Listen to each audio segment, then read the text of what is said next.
Part 1. The impact of attitude. How does attitude impact leadership? Attitude is always a player on your team. Growing up, I loved basketball. It all started for me in the 4th grade when I saw a high school basketball game for the first time. I was captivated. After that, I could usually be found practicing my shooting and playing pickup games on my small court at home. By the time I got to high school, I had become a pretty good player. I started on the junior varsity team as a freshman, and when I was a sophomore, our JV team had a 15-3 record, which was better than that of the varsity. We were proud of our performance, maybe a little too proud. The next year, critics who followed high school basketball in Ohio thought our team had a chance to win the state championship in our division.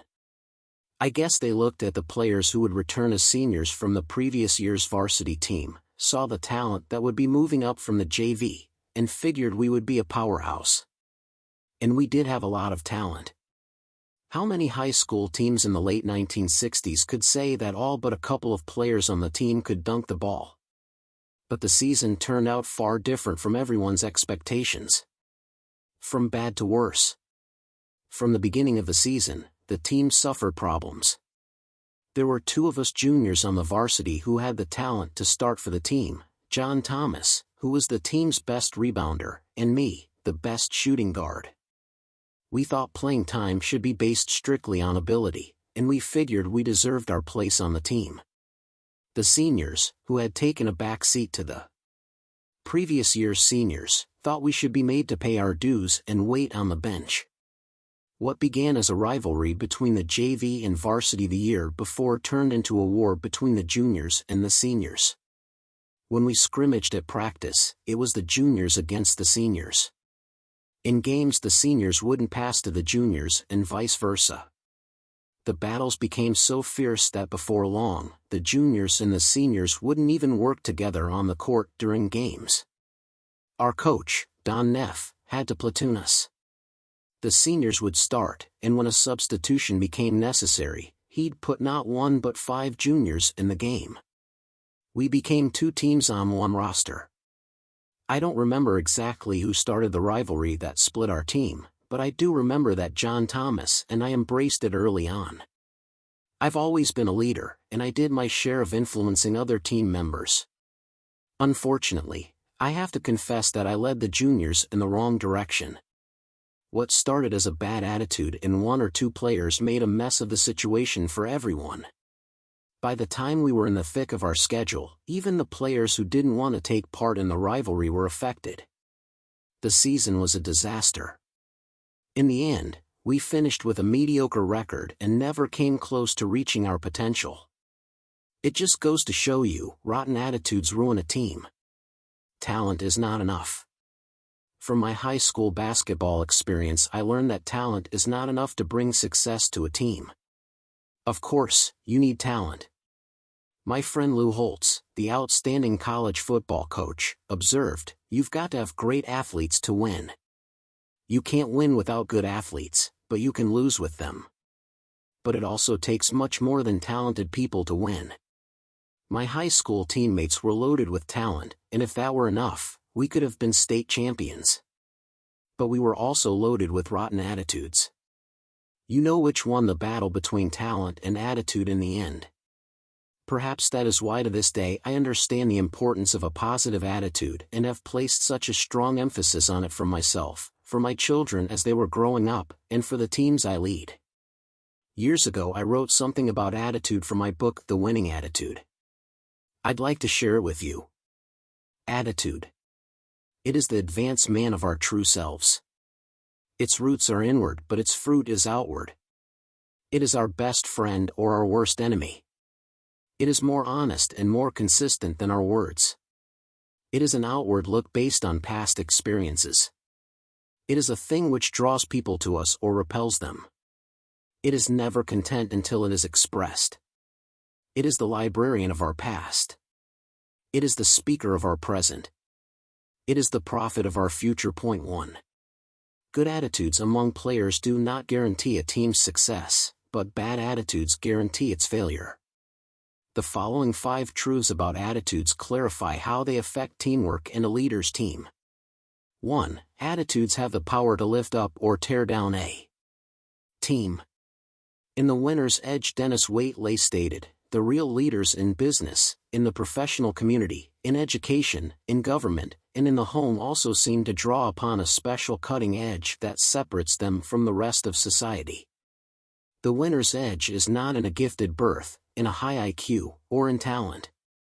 The winner's edge is in the attitude, not aptitude, too." Unfortunately, I think too many people resist that notion. They want to believe that talent alone, or talent with experience, is enough. But plenty of talented teams out there never amount to anything because of the attitudes of their players.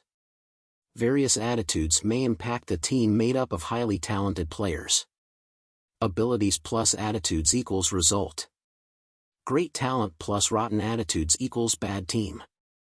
Great talent plus bad attitudes equals average team. Great talent plus average attitudes equals good team. Great talent plus good attitudes equals great team. If you want outstanding results, you need good people with great talent and awesome attitudes. When attitudes go up, so does the potential of the team. When attitudes go down, the potential of the team goes with it. 2. An attitude compounds when exposed to others. Several things on a team are not contagious: talent, experience, and willingness to practice. But you can be sure of one thing: attitude is catching. When someone on the team is teachable and his humility is rewarded by improvement, others are more likely to display similar characteristics. When a leader is upbeat in the face of discouraging circumstances, others admire that quality and want to be like her. When a team member displays a strong work ethic and begins to have a positive impact, others imitate him. People become inspired by their peers. People have a tendency to adopt the attitudes of those they spend time with, to pick up on their mindsets, beliefs, and approaches to challenges. The story of Roger Bannister is an inspiring example of the way attitudes often compound. During the first half of the 20th century, many sports experts believed that no runner could run a mile in less than 4 minutes. And for a long time they were right. But then on May 6, 1954, British runner and university student Roger Bannister ran a mile in 3 minutes 59.4 seconds during a meet in Oxford. Less than 2 months later, another runner, Australian John Landy, also broke the 4-minute barrier. Then suddenly dozens and then hundreds of others broke it. Why? Because the best runners' attitudes changed. They began to adopt the mindsets and beliefs of their peers. Bannister's attitude and actions compounded when exposed to others. His attitude spread. Today, every world-class runner who competes at that distance can run a mile in less than 4 minutes. Attitudes are contagious. 3. Bad attitudes compound faster than good ones. There's only one thing more contagious than a good attitude: a bad attitude. For some reason many people think it's chic to be negative. I suspect that they think it makes them appear smart or important. But the truth is that a negative attitude hurts rather than helps the person who has it. And it also hurts the people around him. To see how quickly and easily an attitude or mindset can spread, just think about this story from Norman Cousins. Once during a football game, a doctor at the first aid station treated 5 people for what he suspected might be food poisoning. He soon discovered that all 5 people had bought drinks from a particular concession stand at the stadium. The physician requested that the announcer advise people in the stadium to avoid buying drinks from the particular vendor because of the possibility of food poisoning. Before long, more than 200 people complained of food poisoning symptoms. Nearly half the people's symptoms were so severe that they were taken to the hospital.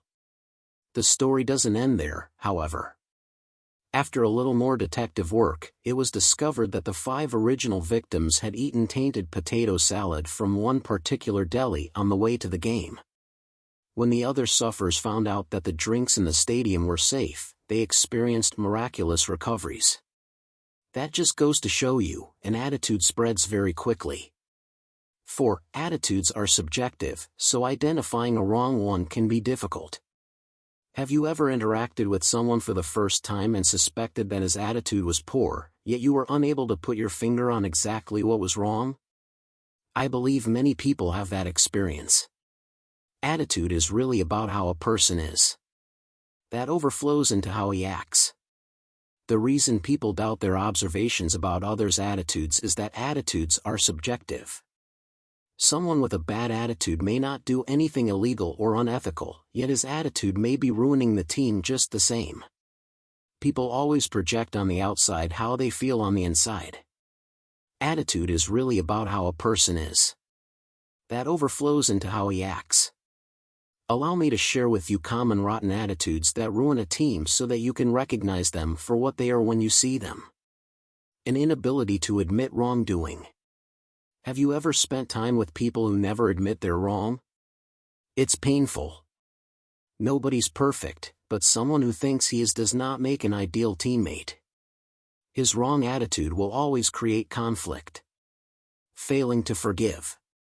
It's said that Clara Barton, the founder of modern nursing, was once encouraged to bemoan a cruel act inflicted on her years earlier, but Barton wouldn't take the bait.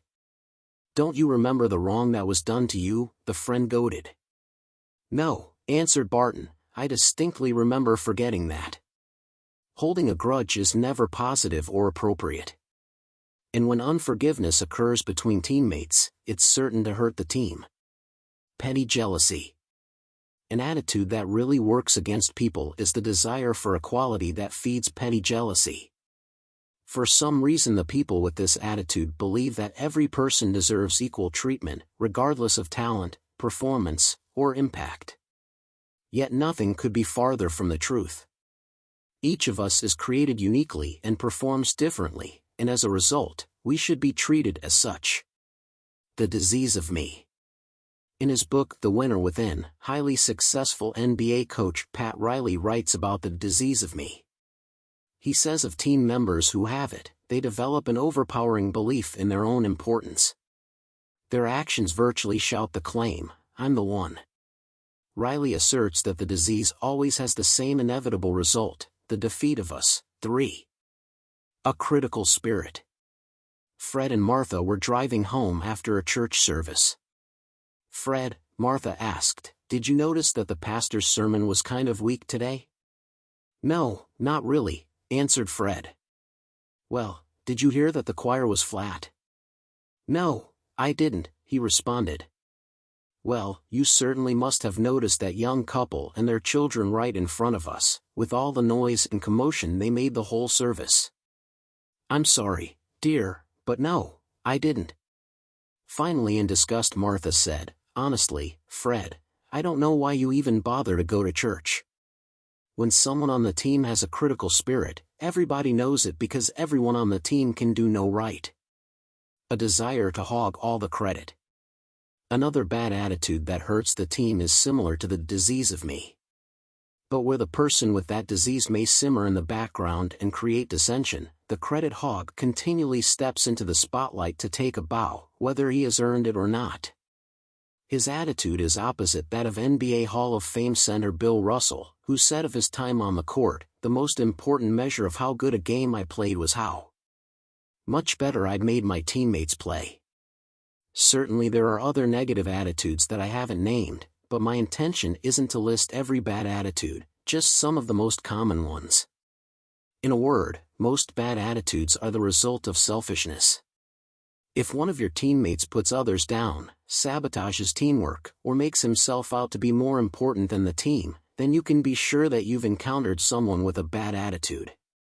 5. Rotten attitudes, left alone, ruin everything. Bad attitudes must be addressed. You can be sure that they will always cause dissension, resentment, combativeness, and division on a team. And they will never go away on their own if they are left unaddressed. They will simply fester and ruin a team, along with its chances of reaching its potential. Because people with bad attitudes are so difficult to deal with and because attitudes seem so subjective, you may doubt your gut reaction when you encounter someone with a bad attitude. After all, if it's only your opinion that he has a rotten attitude, then you have no right to address it, right? Not if you care about the team. Rotten attitudes ruin a team. That is always true. If you leave a bad apple in a barrel of good apples, you will always end up with a barrel of rotten apples. Attitudes always impact a leader's effectiveness.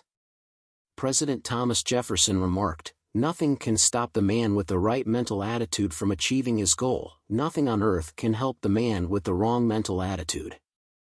If you care about your team and you are committed to helping all of the players, you can't ignore a bad attitude. Dealing with a person whose attitude is bad can be a very tricky thing. Before you try to address the issue, you would benefit from a closer look at attitudes and how they affect an individual. How does attitude impact an individual? Your attitude and your potential go hand in hand. Had his attitude? How do you put your finger on it? Well, attitude is an inward feeling expressed by behavior. That is why an attitude can be seen without a word being said. Haven't we all noticed the pout of the sulker, or the jutted jaw of the determined? Of all the things we wear, our expression is the most important. Sometimes our attitude can be masked outwardly and others who see us are fooled. But usually the cover-ups will not last long. There is that constant struggle as the attitude tries to wiggle its way out. My father enjoys telling the story of the 4-year-old who had one of those trouble-filled days. After reprimanding him, his mother finally said to him, "Son, you go over to that chair and sit on it now." The little lad went to the chair, sat down, and said, "Mommy, I'm sitting on the outside, but I'm standing up on the inside." Psychologist/philosopher James Allen stated, "A person cannot travel within and stand still without." Soon what is happening within us will affect what is happening without. A hardened attitude is a dreaded disease. It causes a closed mind and a dark future. When our attitude is positive and conducive to growth, the mind expands and the progress begins. Attitude determines success or failure. While leading a conference in South Carolina, I tried the following experiment.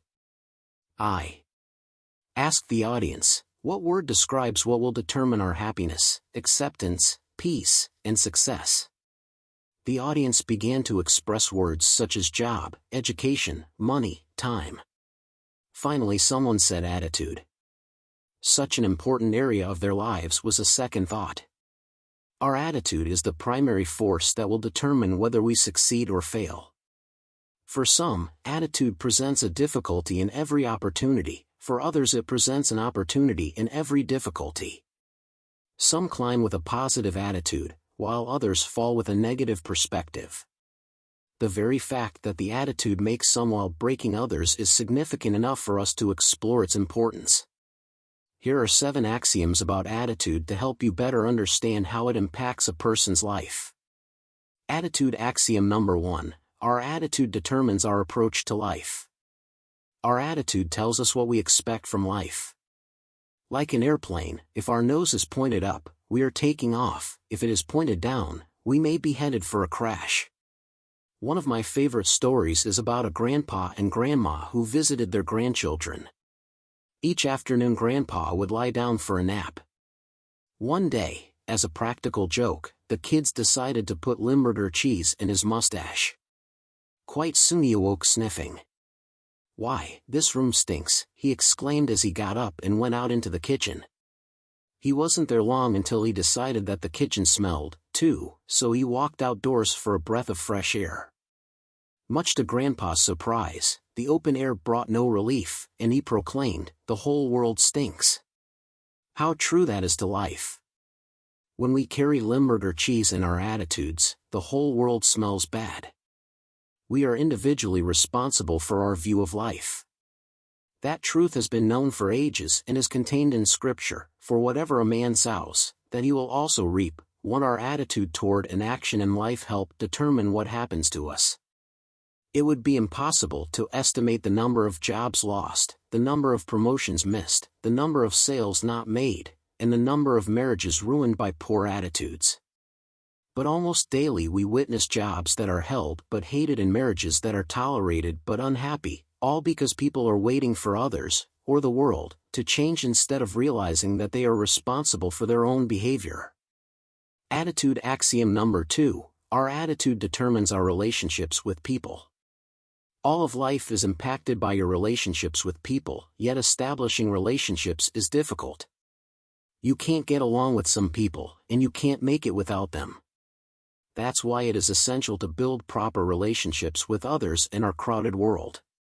The Stanford Research Institute says that the money you make in any endeavor is determined only 12.5% by knowledge and 87.5% by your ability to deal with people. 87.5% people knowledge plus 12.5% product knowledge equals success. That is why Teddy Roosevelt said, the most important single ingredient to the formula of success is knowing how to get along with people. And why John D. Rockefeller said, I will pay more for the ability to deal with people than any other ability under the sun. When the attitude we possess places others first and we see people as important, then our perspective will reflect their viewpoint, not ours. Until we walk in the other person's shoes and see life through another's eyes, we will be like the man who angrily jumped out of his car after a collision with another car. Why don't you people watch where you're driving? He shouted wildly. You're the 4th car I've hit today.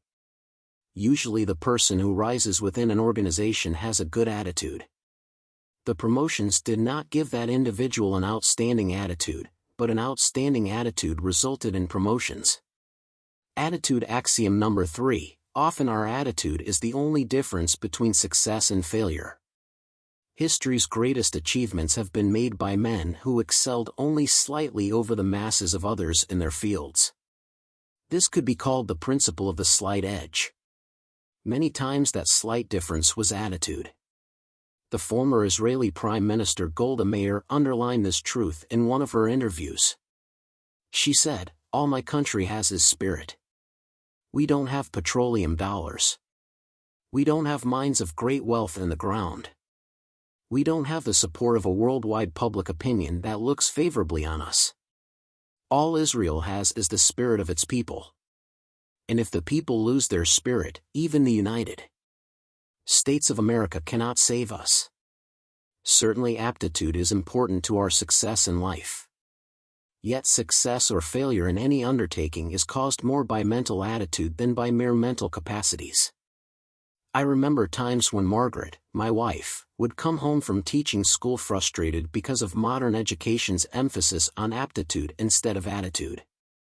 She wanted the kids to be tested on AQ, attitude quotient, instead of just the IQ, intelligence quotient. She would talk of kids whose IQ was high yet their performance was low. There were others whose IQ was low but their performance was high. As a parent, I hope my children have excellent minds and outstanding attitudes. But if I had to choose an either-or situation, without hesitation I would want their AQ to be high. A Yale University president some years ago gave similar advice to a former president of Ohio State: always be kind to your A and B students. Someday one of them will return to your campus as a good professor. And also be kind to your C students. Someday one of them will return and build a $2 million science laboratory. There is very little difference in people, but that little difference makes a big difference. The little difference is attitude. The big difference is whether it is positive or negative.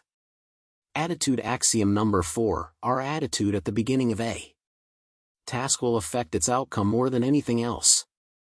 Coaches understand the importance of their teams having the right attitude before facing a tough opponent. Surgeons want to see their patients mentally prepared before going into surgery. Job seekers know that their prospective employer is looking for more than just skills when they apply for work. Public speakers want a conducive atmosphere before they communicate to their audience. Why? Because the right attitude in the beginning ensures success at the end. You are acquainted with the saying, all's well that ends well. An equal truth is, all's well that begins well. Most projects fail or succeed before they begin. A young mountain climber and an experienced guide were ascending a high peak in the Sierras. Early one morning the young climber was suddenly awakened by a tremendous cracking sound. He was convinced that the end of the world had come. The guide responded, "It's not the end of the world, just the dawning of a new day." As the sun rose, it was merely hitting the ice and causing it to melt. Many times we have been guilty of viewing our future challenges as the sunset of life rather than the sunrise of a bright new opportunity. For instance, there's the story of two shoe salesmen who were sent to an island to sell shoes. The first salesman, upon arrival, was shocked to realize that no one wore shoes. Immediately he sent a telegram to his home office in Chicago saying, "We'll return home tomorrow. No one wears shoes." The second salesman was thrilled by the same realization. Immediately he wired the home office in Chicago saying, "Please send me 10,000 shoes. Everyone here needs them." Attitude axiom number 5. Our attitude can turn our problems into blessings. In Awake, My Heart, J. Sidlow Baxter wrote, "What is the difference between an obstacle and an opportunity? Our attitude toward it. Every opportunity has a difficulty and every difficulty has an opportunity, too. When confronted with a difficult situation, a person with an outstanding attitude makes the best of it while he gets the worst of it. Life can be likened to a grindstone. Whether it grinds you down or polishes you depends upon what you are made of." While attending a conference of young leaders, I heard the statement, "No society has ever developed tough men during times of peace." Adversity is prosperity to those who possess a great attitude. Kites rise against, not with, the wind. When the adverse wind of criticism blows, allow it to be to you what the blast of wind is to the kite, a force against it that lifts it higher. A kite would not fly unless it had the controlling tension of the string to tie it down. It is equally true in life. Consider the following successes that were accomplished through a positive attitude. When confronted with a difficult situation, a person with an outstanding attitude makes the best of it while he gets the worst of it. When Napoleon's school companions made sport of him because of his humble origin and poverty, he devoted himself entirely to his books. Quickly rising above his classmates in scholarship, he commanded their respect. Soon he was regarded as the brightest in the class. Few people knew Abraham Lincoln until the great weight of the Civil War showed his character. Robinson Crusoe was written in prison. John Bunyan wrote Pilgrim's Progress in the Bedford jail. Sir Walter Raleigh wrote the history of the world during a 13-year imprisonment. Luther translated the Bible while confined in the castle of Wartburg. For 10 years Dante, author of the Divine Comedy, worked in exile and under the sentence of death. Beethoven was almost totally deaf and burdened with sorrow when he produced his greatest works. When God wants to educate someone, he does not send him to the school of graces but to the school of necessities. Great leaders emerge when crises occur. In the lives of people who achieve, we read repeatedly of terrible troubles that forced them to rise above the commonplace. Not only do they find the answers, but they also discover a tremendous power within themselves. Like a groundswell far out in the ocean, this force within explodes into a mighty wave when circumstances seem to overcome. Then out steps the athlete, the author, the statesman, the scientist, or the businessman. David Sarnoff said, "There is plenty of security in the cemetery. I long for opportunity." Attitude axiom number 6. Our attitude can give you an uncommonly positive perspective. An uncommonly positive perspective is able to help us accomplish some uncommon goals. I have keenly observed the different approaches and results achieved by a positive thinker and by a person filled with fear and apprehension. For example, in ancient Israel when Goliath came up against the Hebrews, the soldiers all thought, "He's so big we can never kill him." David looked at the same giant and thought, "He's so big I can't miss." George Sweeting, former president of Moody Bible Institute, tells a story about a Scotsman who was an extremely hard worker and expected all the men under him to be the same. His men would tease him, "Scotty, don't you know that Rome wasn't built in a day?" "Yes," he would answer, "I know that." But I wasn't foreman on that job. Individuals whose attitudes cause them to approach life from an entirely positive perspective are not always understood. They are what some would call a no-limit people. In other words, they don't accept the normal limitations of life as most people do. They are unwilling to accept the accepted just because it is accepted. Their response to self-limiting conditions will probably be why, instead of okay. Certainly, they have limitations. Their gifts are not so plentiful that they cannot fail. But they are determined to walk to the very edge of their potential and the potential of their goals before accepting defeat. They are like bumblebees. According to a theory of aerodynamics, as demonstrated through the wind tunnel tests, the bumblebee should be unable to fly. Because of the size, weight, and shape of its body in relationship to the total wingspan, flying is scientifically impossible. The bumblebee, being ignorant of scientific theory, goes ahead and flies anyway and makes honey every day. The future not only looks bright when the attitude is right, but also the present is much more enjoyable. The positive person understands that the journey of success is as enjoyable as the destination. Asked which of his works he would select as his masterpiece, architect Frank Lloyd Wright, at the age of 83, replied, "My next one."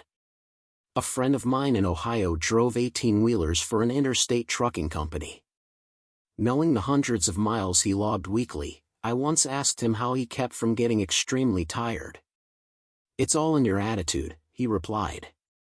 "Some drivers go to work in the morning, but I go for a ride in the country." That kind of positive perspective gives him the edge on life. Attitude axiom number 7. Your attitude is not automatically good because you are a religious person. It is noteworthy that the 7 deadly sins, pride, covetousness, lust, envy, anger, gluttony, and sloth, are all matters of attitude, inner spirit, and motives.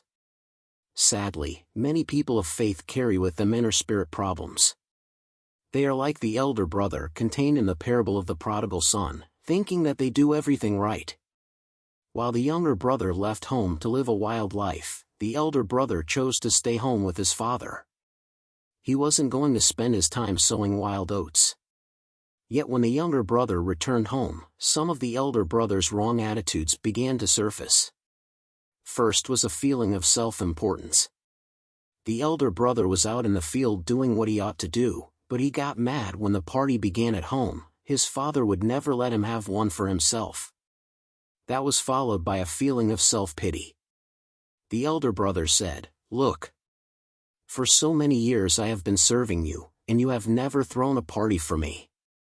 But when your son who wasted all of your money comes home, you give him a big celebration." 3. Often people overlook the true meaning of the story of the prodigal son. They forget that there are not one but 2 prodigals. The younger brother is guilty of the sins of the flesh, whereas the elder brother is guilty of the sins of the spirit. His problem is his attitude. At the end of the parable, it is the elder brother, the second prodigal, who is outside the father's house. And that is a good lesson for all of us to remember. A poor attitude will take us places we don't want to go. Sometimes it can even take you completely out of the game. On the other hand, a good attitude puts you in the place of greatest potential.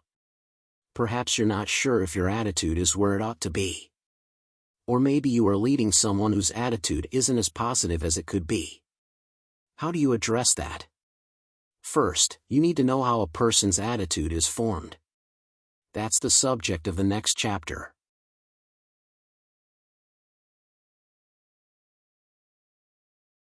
Part 11. The formation of attitude. 3. What shapes a person's attitude? A lot goes into an attitude, but a lot more comes out of it. Attitudes aren't shaped in a vacuum. People are born with certain characteristics, and those impact their attitudes. But many other factors play an even greater role in people's lives and in the formation of their attitudes. While these factors continually impact people, in general, they make the greatest impression during the following times of life. Stages. Factors. Birth, inherent personality/temperament. Birth, environment. Ages 1 to 6, word expression. Adult acceptance/affirmation. Ages 6 to 10, self-image. Exposure to new experiences. Ages 11 to 21, peers, physical appearance. Ages 21 to 61, marriage, family, job, success adjustments, assessment of life. Personality, who I am. All people are born as distinct individuals. Even two children with the same parents, same environment, and same training are totally different from each other. These differences contribute to the spice of life we all enjoy. Like tract homes that all look alike, if we all had similar personalities, our journey through life would certainly be boring. Generally, people with certain temperaments develop specific attitudes common to that temperament. I love the story of two men out fishing together who began discussing their wives. One said, "If all men were like me, they would all want to be married to my wife." The other man quickly replied, "If they were all like me, none of them would want to be married to her." A set of attitudes accompanies each personality type. Generally, people with certain temperaments develop specific attitudes common to that temperament. A few years ago, Tim LaHaye, co-author of the popular Left Behind novels, lectured and wrote about the 4 basic temperaments. Through observation, I have noticed that a person with what he calls a choleric personality often exhibits attitudes of perseverance and aggressiveness. A sanguine person is generally positive and looks on the bright side of life. An introspective melancholy individual can be negative at times, while a phlegmatic is prone to say, "Easy come, easy go." Every individual's personality is composed of a mixture of these temperaments, and there are exceptions to these generalizations. However, a temperament ordinarily follows a track that can be identified by tracing a person's attitudes. Environment, what's around me? I believe that environment is a greater controlling factor in our attitude development than our personality or other inherited traits. Before my wife, Margaret, and I began our family, we decided to adopt our children. We wanted to give a child who might not normally have the benefit of a loving faith-filled home an opportunity to live in that environment. Although our children may not physically resemble us, they certainly have been molded by the environment in which we have reared them. The environment of early childhood develops a person's belief system. Children continually pick up priorities, attitudes, interests, and philosophies from their environment. It is a fact that what I really believe affects my attitude. However, the things I believe may not be true. What I believe may not be healthy. It may even hurt others and destroy me. Yet an attitude is reinforced by a belief, whether it is right or wrong. Environment is the first influencer of our belief system. Therefore, the foundation of an attitude is laid in the environment to which we were born. Environment becomes even more significant when we realize that the beginning attitudes are the most difficult to change. Word expression, what I hear. You've undoubtedly heard the old saying, "Sticks and stones may break my bones, but names will never hurt me." Don't you believe that? In fact, after the bruises have disappeared and the physical pain is gone, the inward pain of hurtful words remains. Years ago when I was leading a church, during one of our staff meetings I asked the pastors, secretaries, and custodians to raise their hands if they could remember a childhood experience that hurt deeply because of someone's words. Everyone raised his hand. One pastor recalled the time when he sat in a reading circle at school. Do you remember how intimidating those sessions were? When his time came to read, he mispronounced the word photography. He read it photography instead of photography. The teacher corrected him and the class laughed. He still remembers, 40 years later. One positive result of that experience was his desire from that moment on to pronounce words correctly. Today one of the reasons he excels as a speaker is because of that determination. Adult acceptance/affirmation, what I feel. Often when I am speaking to leaders, I tell them about the importance of accepting and affirming the ones they are leading.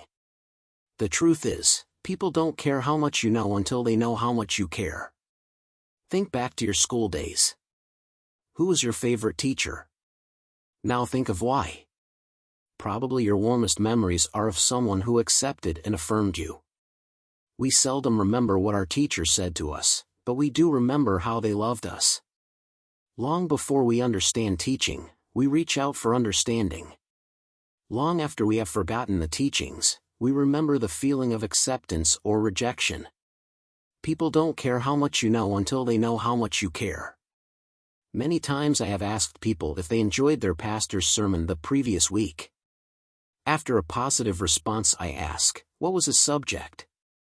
75% of the time they cannot give me the sermon title.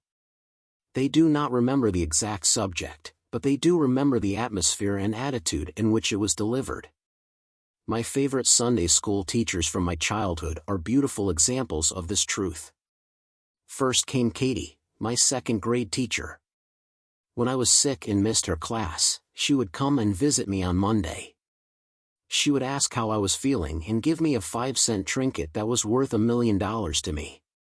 Katie would say, "Johnny, I always teach better when you are in the class. When you come next Sunday morning, would you raise your hand so I can see you are in attendance? Then I will teach better." I can still remember raising my hand and watching Katie smile at me from the front of the class. I also remember other kids raising their hands on Sundays when Katie began to teach and her class grew rapidly. That year, the Sunday school superintendent wanted to split the class and start a new one across the hall. He asked for volunteers for the new class and no one raised his hand. Why?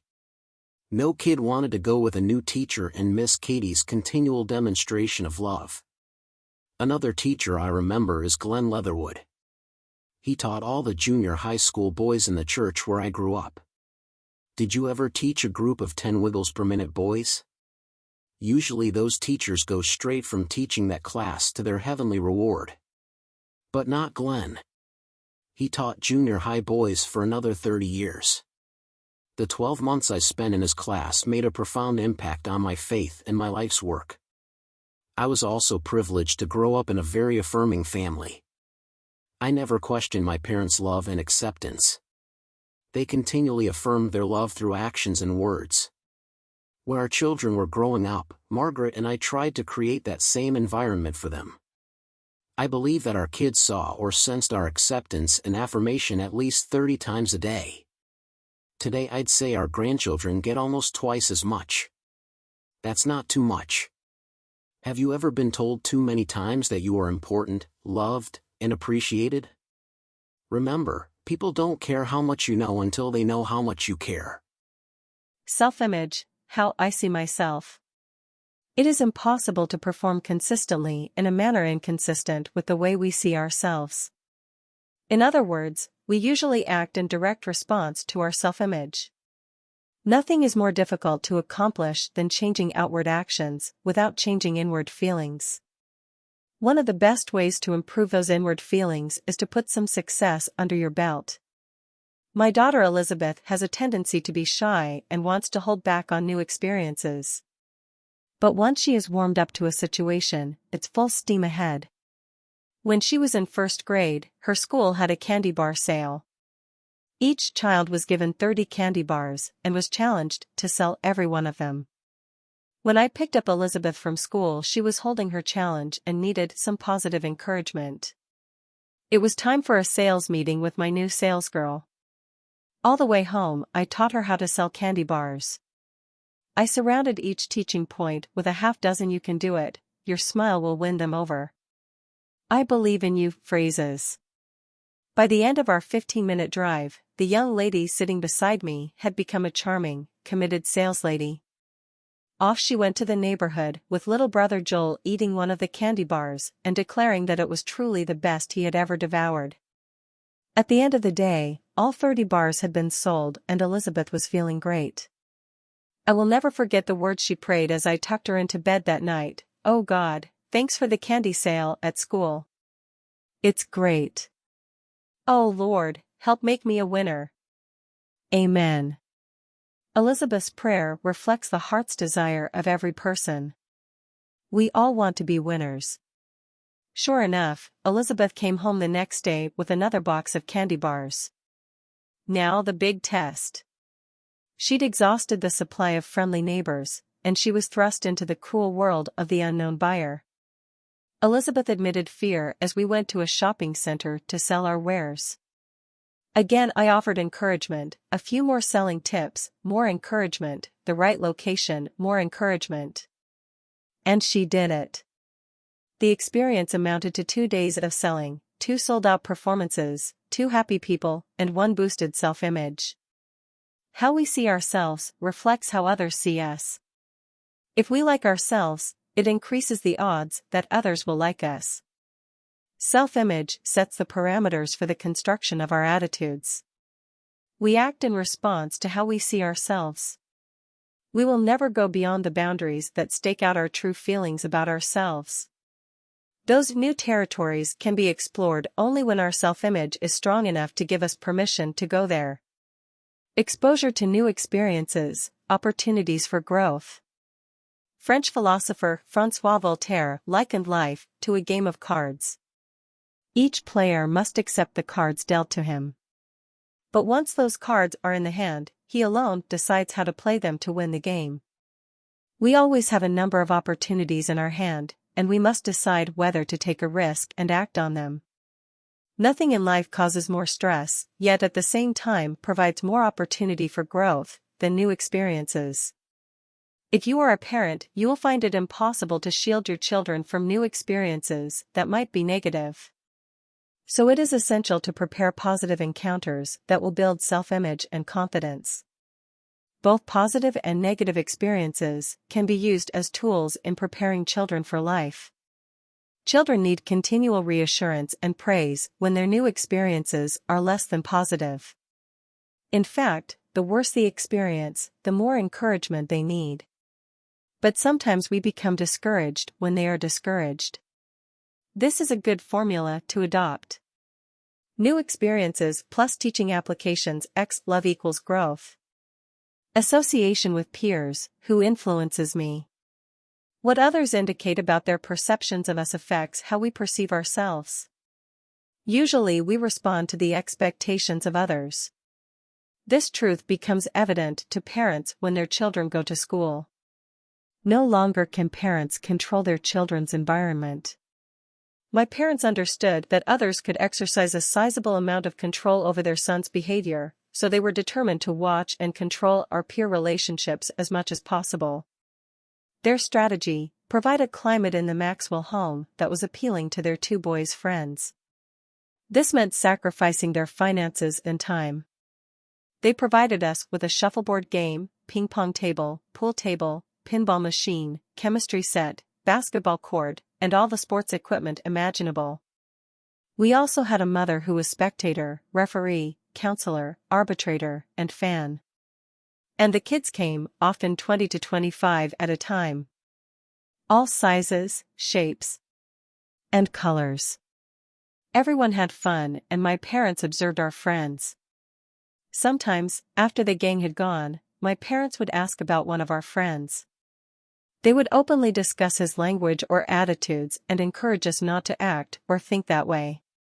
I realize now that most of my major decisions as a young boy were influenced by my parents' teaching and observation of my associations. Casey Stengel, who was a successful manager of the New York Yankees baseball team, understood the power of associations on a ballplayer's attitude. He gave Billy Martin some advice when he was a rookie manager. Martin recalled, "Casey said there would be 15 players on your team who will run through a wall for you, 5 who will hate you, and 5 who are undecided. When you make out your rooming list, always room your losers together. Never room a good guy with a loser. Those losers who stay together will blame the manager for everything, but it won't spread if you keep them isolated." Charles Tremendous Jones, author of Life is Tremendous, says, "What you will become in 5 years will be determined by what you read and who you associate with." That's good for all of us to remember. Physical appearance, how we look to others. Our looks play an important part in the construction of our attitude. Incredible pressure is placed upon people to possess the in look, which seems to be the standard of acceptance. The next time you're watching television, notice how much the commercials emphasize looks. Notice the percentage of ads dealing with clothing, diet, exercise, and overall physical attractiveness. Hollywood says, blandness is out and beauty is in. This influences our perception of our worth. What can make it even more difficult is the realization that others also judge our worth by our appearance. Recently, I read a business article that stated, our physical attractiveness helps determine our income. For example, the research reported in that article showed the discrepancies between the salaries of men 6 feet 2 inches and 5 feet 10 inches. The taller men consistently received higher salaries. Like it or not, physical appearance, and one's perception of it, impacts a person's attitude. Marriage, family, and job are security and status. New influences begin affecting our attitude as we approach our mid-20s. It is during this time that most people start a career. They also often get married. That means another person influences our perspective. When I speak on attitudes, I always emphasize the need to surround ourselves with positive people. One of the saddest comments that I often receive comes from someone who tells me their marriage partner is negative and doesn't want to change. To a certain extent, when the negative mate does not want to change, the positive one is imprisoned by negativism. In such situations, I advise the couple to remember their spouse as the person they loved in their courtship days. Their marriage will improve if each other's weaknesses are not emphasized. But many end up in divorce court because the strengths are ignored. The partners go from expecting the best to expecting the worst, from building on strengths to focusing on weaknesses. All of the factors I've mentioned go into the mix of attitude. They have impacted who you are and those whom you lead. But remember this, whether you are 11, 42, or 65, your attitude toward life is still under construction. It's never too late for a person to change his attitude. And that's the subject of the next chapter. Can an attitude be changed? The key to having a good attitude is the willingness to change. We are either the masters or the victims of our attitudes. It is a matter of personal choice. Who we are today is the result of choices we made yesterday. Tomorrow we will become what we choose today. To change means to choose to change. I'm told that in northern Canada there are just 2 seasons, winter and July. When the back roads begin to thaw, they become muddy. Vehicles going into the backwoods country leave deep ruts that become frozen when cold weather returns. For those entering remote areas during the winter months, there are signs that read, "Driver, please choose carefully which rut you drive in, because you'll be in it for the next 20 miles. Some people seem to feel stuck in their current attitudes, like a car in a 20-mile rut. However, attitude is not permanent. If you're not happy with yours, know that you can change it. If someone you lead has a bad attitude, then you can help them to change, but only if they truly want to change. Anyone can become the kind of positive person for whom life is a joy and every day is filled with potential if they genuinely desire to. If you want to have a great attitude, then make the following choices. Choice number 1, evaluate your present attitude. The process begins with knowing where you're starting from. Evaluating your present attitude will take some time. If possible, try to separate yourself from your attitude. The goal of this exercise is not to see the bad you but a bad attitude that keeps you from being a more fulfilled person. You can make key changes only when you identify the problem.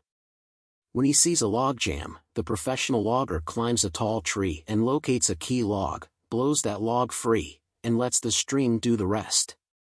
An amateur would start at the edge of the jam and move all the logs, eventually moving the key log. Obviously, both methods will get the logs moving, but the professional does his work more quickly and effectively. To find the key logs in your attitude, use the following evaluation process, and write your answers in a journal or someplace where you can later refer back to them. Identify problem feelings. What attitudes make you feel the most negative about yourself? Usually feelings can be sensed before the problem is clarified. Identify problem behavior. What attitudes cause you the most problems when dealing with others? Identify problem thinking. We are the sum of our thoughts. As a man thinks within himself, so he is. 1. What thoughts consistently control your mind? Although this is the beginning step in correcting attitude problems, these are not as easy to identify as the first two.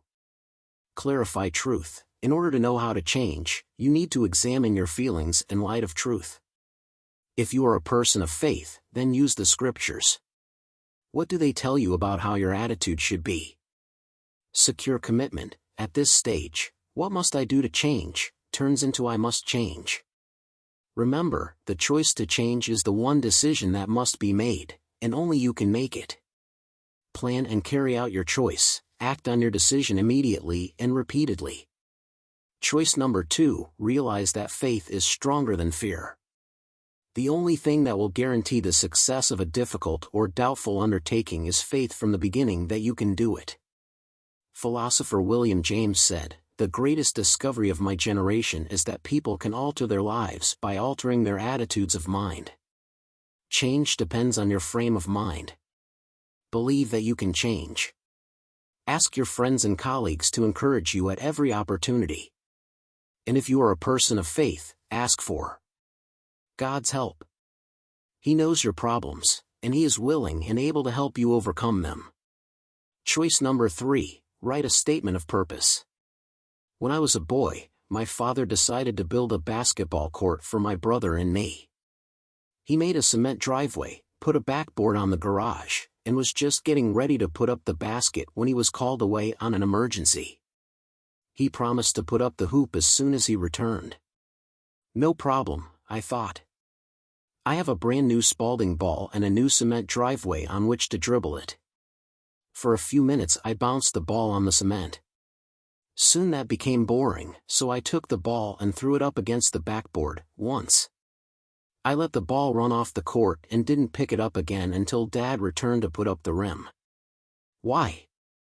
It's no fun playing basketball without a goal. The joy is in having something to aim for. In order to have fun and direction in changing your attitude, you must establish a clearly stated goal. This goal should be as specific as possible, written out and signed, with a time frame attached to it. The purpose statement should be placed in a visible spot where you see it several times a day to give you reinforcement. You will attain this goal if each day you do 3 things. 1. Write specifically what you desire to accomplish each day. The biblical story of David's encounter with Goliath is a fine illustration of faith and how it may overcome insurmountable odds with seemingly inadequate resources. But one thing perplexed me when I first began to study David's life. Why did he pick 5 stones for his sling on his way to encounter Goliath? The longer I pondered, the more perplexed I became. Why 5 stones? There was only one giant. Choosing 5 stones seemed to be a flaw in his faith. Did he think he was going to miss and that he would have 4 more chances? Some time later I was reading in 2 Samuel, and I got the answer. Goliath had 4 sons, so that means there were 5 giants. In David's reckoning, there was 1 stone per giant. Now that is what I mean about being specific in our faith. What are the giants you must slay to make your attitude what it needs to be? What resources will you need? Don't be overcome with frustration when you see the problems. Take 1 giant at a time.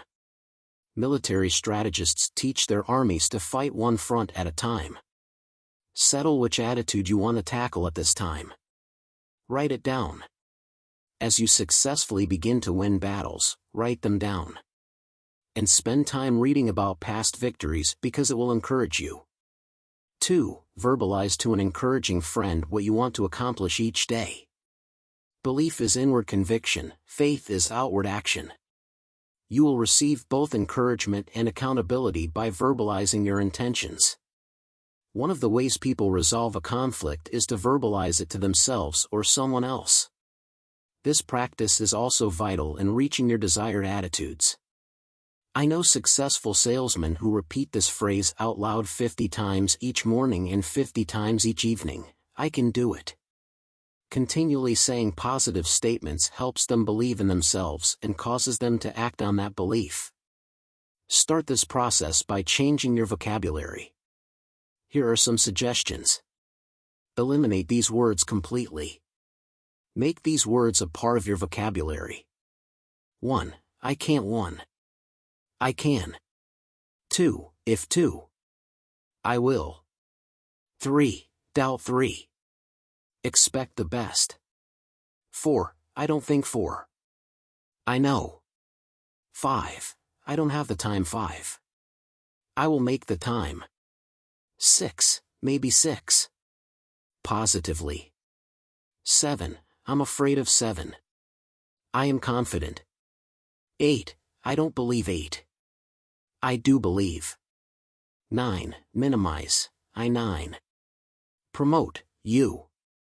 10. It's impossible. 10. All things are possible.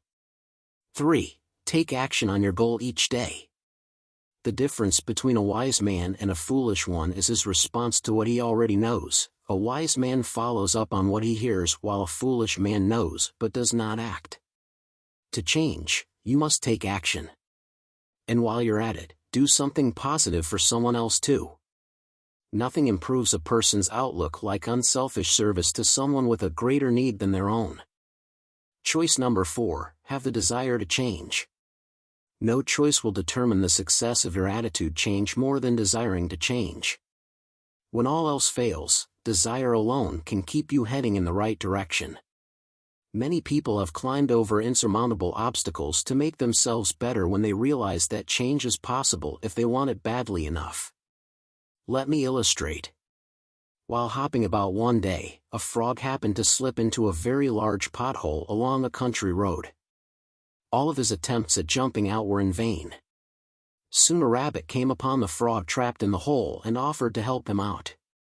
He, too, failed. After various animals from the forest made 3 or 4 gallon attempts to help the poor frog out, they finally gave up. "We'll go back and get you some food," they said. "It looks like you're going to be here a while." However, not long after they took off to get food, they heard the frog hopping along after them. They couldn't believe it. "We thought you couldn't get out," they exclaimed. "Oh, I couldn't," replied the frog. "But you see, there was a big truck coming right at me, and I had to." Fall in love with the challenge of change and watch the desire to change grow. It is when we have to get out of the potholes of life that we change. As long as we have acceptable options, we will not change. The truth is that most people are more comfortable with old problems than new solutions. They respond to their needs for a turnaround in life like the Duke of Cambridge, who once said, "Any change, at any time, for any reason, is to be deplored." People who believe that nothing should ever be done for the first time never see anything done. People can change, and that is the greatest motivation of all. Nothing sparks the fires of desire more than the sudden realization that you do not have to stay the same. Fall in love with the challenge of change and watch the desire to change grow. That's what happened to Aleda Hewison, 78, of Rotterdam, Netherlands. She had been a smoker for 50 years, and for 50 years she tried to give up the habit. But she was unsuccessful. Then Leo Jensen, 79, proposed marriage and refused to go through with the wedding until Aleda gave up smoking. Aleda says, "Willpower never was enough to get me off the habit. Love did it. My life is dedicated to helping others reach their potential." I suggest that you follow the advice of Mark Twain, who said, "Take your mind out every now and then and dance on it. It is getting all caked up." It was his way of saying, get out of that rut. Too many times we settle into a set way of thinking and accept limitations that need not be placed upon us. Embrace change, and it will change you. Choice number 5, live one day at a time. Any person can fight the battle for just one day. It is only when you and I add the burdens of those two awful eternities, yesterday and tomorrow, that we tremble. It is not the experiences of today that drive people to distraction, it is the remorse or bitterness for something that happened yesterday and the dread of what tomorrow may bring. Let us therefore live but one day at a time, today. Choice number 6, change your thought patterns. That which holds our attention determines our actions. We are where we are and what we are because of the dominating thoughts that occupy our minds. Take a look at this syllogism. It emphasizes the power of our thought life. Major premise, we can control our thoughts. Minor premise, our feelings come from our thoughts. Conclusion, we can control our feelings by learning to change how we think. It is that simple. Our feelings come from our thoughts. Therefore, we can change them by changing our thought patterns. Our thought life, not our circumstances, determines our happiness. Often I see people who are convinced that they will be happy when they attain a certain goal. When they reach the goal, many times they do not find the fulfillment they anticipated. The secret to staying on an even keel? Fill your mind with good thoughts. The Apostle Paul advised, whatever things are true, whatever things are noble, whatever things are of good report, if there is any virtue and if there is anything praiseworthy, meditate on these things. 2. He understood that the things that hold our attention determine our action. Choice number 7, develop good habits. An attitude is nothing more than a habit of thought. The process for developing habits, good or bad, is the same. It is as easy to form the habit of succeeding as it is to succumb to the habit of failure. Habits aren't instincts, they're acquired actions or reactions. They don't just happen, they are caused. Once the original cause of a habit is determined, it is within your power to accept or reject it. Most people allow their habits to control them. When those habits are hurtful, they negatively impact their attitudes. The following steps will assist you in changing bad habits into good ones. Step number 1, list your bad habits. Step number 2, what was the original cause? Step number 3, what are the supporting causes? Step number 4, determine a positive habit to replace the bad one. Step number 5, think about the good habit, its benefits and results. Step number 6, take action to develop this habit. Step number 7, daily act upon this habit for reinforcement. Step number 8, reward yourself by noting one of the benefits from your good habit. Choice number 8, continually choose to have a right attitude. Once you make the choice to possess a good attitude, the work has only just begun. After that comes a life of continually deciding to grow and maintaining the right outlook. Attitudes have a tendency to revert back to their original patterns if they are not carefully guarded and cultivated. As you work to improve your attitude or to help the attitude of someone you lead, recognize that there are 3 stages of change where a person must deliberately choose the right attitude. Early stage, the first few days are always the most difficult. Old habits are hard to break. You must continually be on guard mentally to take the right action. Middle stage, the moment good habits begin to take root, options open that bring on new challenges. During this stage, new habits will form that can be good or bad. The good news is that the more right choices and habits you develop, the more likely other good habits will be formed. Later stage, in the later stage, complacency is the enemy. We all know someone, perhaps us, who lost weight only to fall back into old eating habits and gain it back. Don't let down your guard until the change is complete. And even then, be vigilant and make sure you don't fall into old negative habits. You are the only one who can determine what you will think and how you will act. And that means you can make your attitude what you want it to be. But even if you succeed and become a positive person, that won't shield you from negative experiences. How does a positive person deal with obstacles and remain upbeat? To find the answer to that question, read the next chapter. Choice number 4, have the desire to change. No choice will determine the success of your attitude change more than desiring to change. When all else fails, desire alone can keep you heading in the right direction. Many people have climbed over insurmountable obstacles to make themselves better when they realize that change is possible if they want it badly enough. Let me illustrate. While hopping about one day, a frog happened to slip into a very large pothole along a country road. All of his attempts at jumping out were in vain. Soon a rabbit came upon the frog trapped in the hole and offered to help him out. He, too, failed. After various animals from the forest made 3 or 4 gallant attempts to help the poor frog out, they finally gave up. "We'll go back and get you some food," they said. "It looks like you're going to be here a while." However, not long after they took off to get food, they heard the frog hopping along after them. They couldn't believe it. "We thought you couldn't get out," they exclaimed. "Oh, I couldn't," replied the frog. "But you see, there was a big truck coming right at me, and I had to." Fall in love with the challenge of change and watch the desire to change grow. It is when we have to get out of the potholes of life that we change. As long as we have acceptable options, we will not change. The truth is that most people are more comfortable with old problems than new solutions. They respond to their needs for a turnaround in life like the Duke of Cambridge, who once said, "Any change, at any time, for any reason, is to be deplored." People who believe that nothing should ever be done for the first time never see anything done. People can change, and that is the greatest motivation of all. Nothing sparks the fires of desire more than the sudden realization that you do not have to stay the same. Fall in love with the challenge of change and watch the desire to change grow.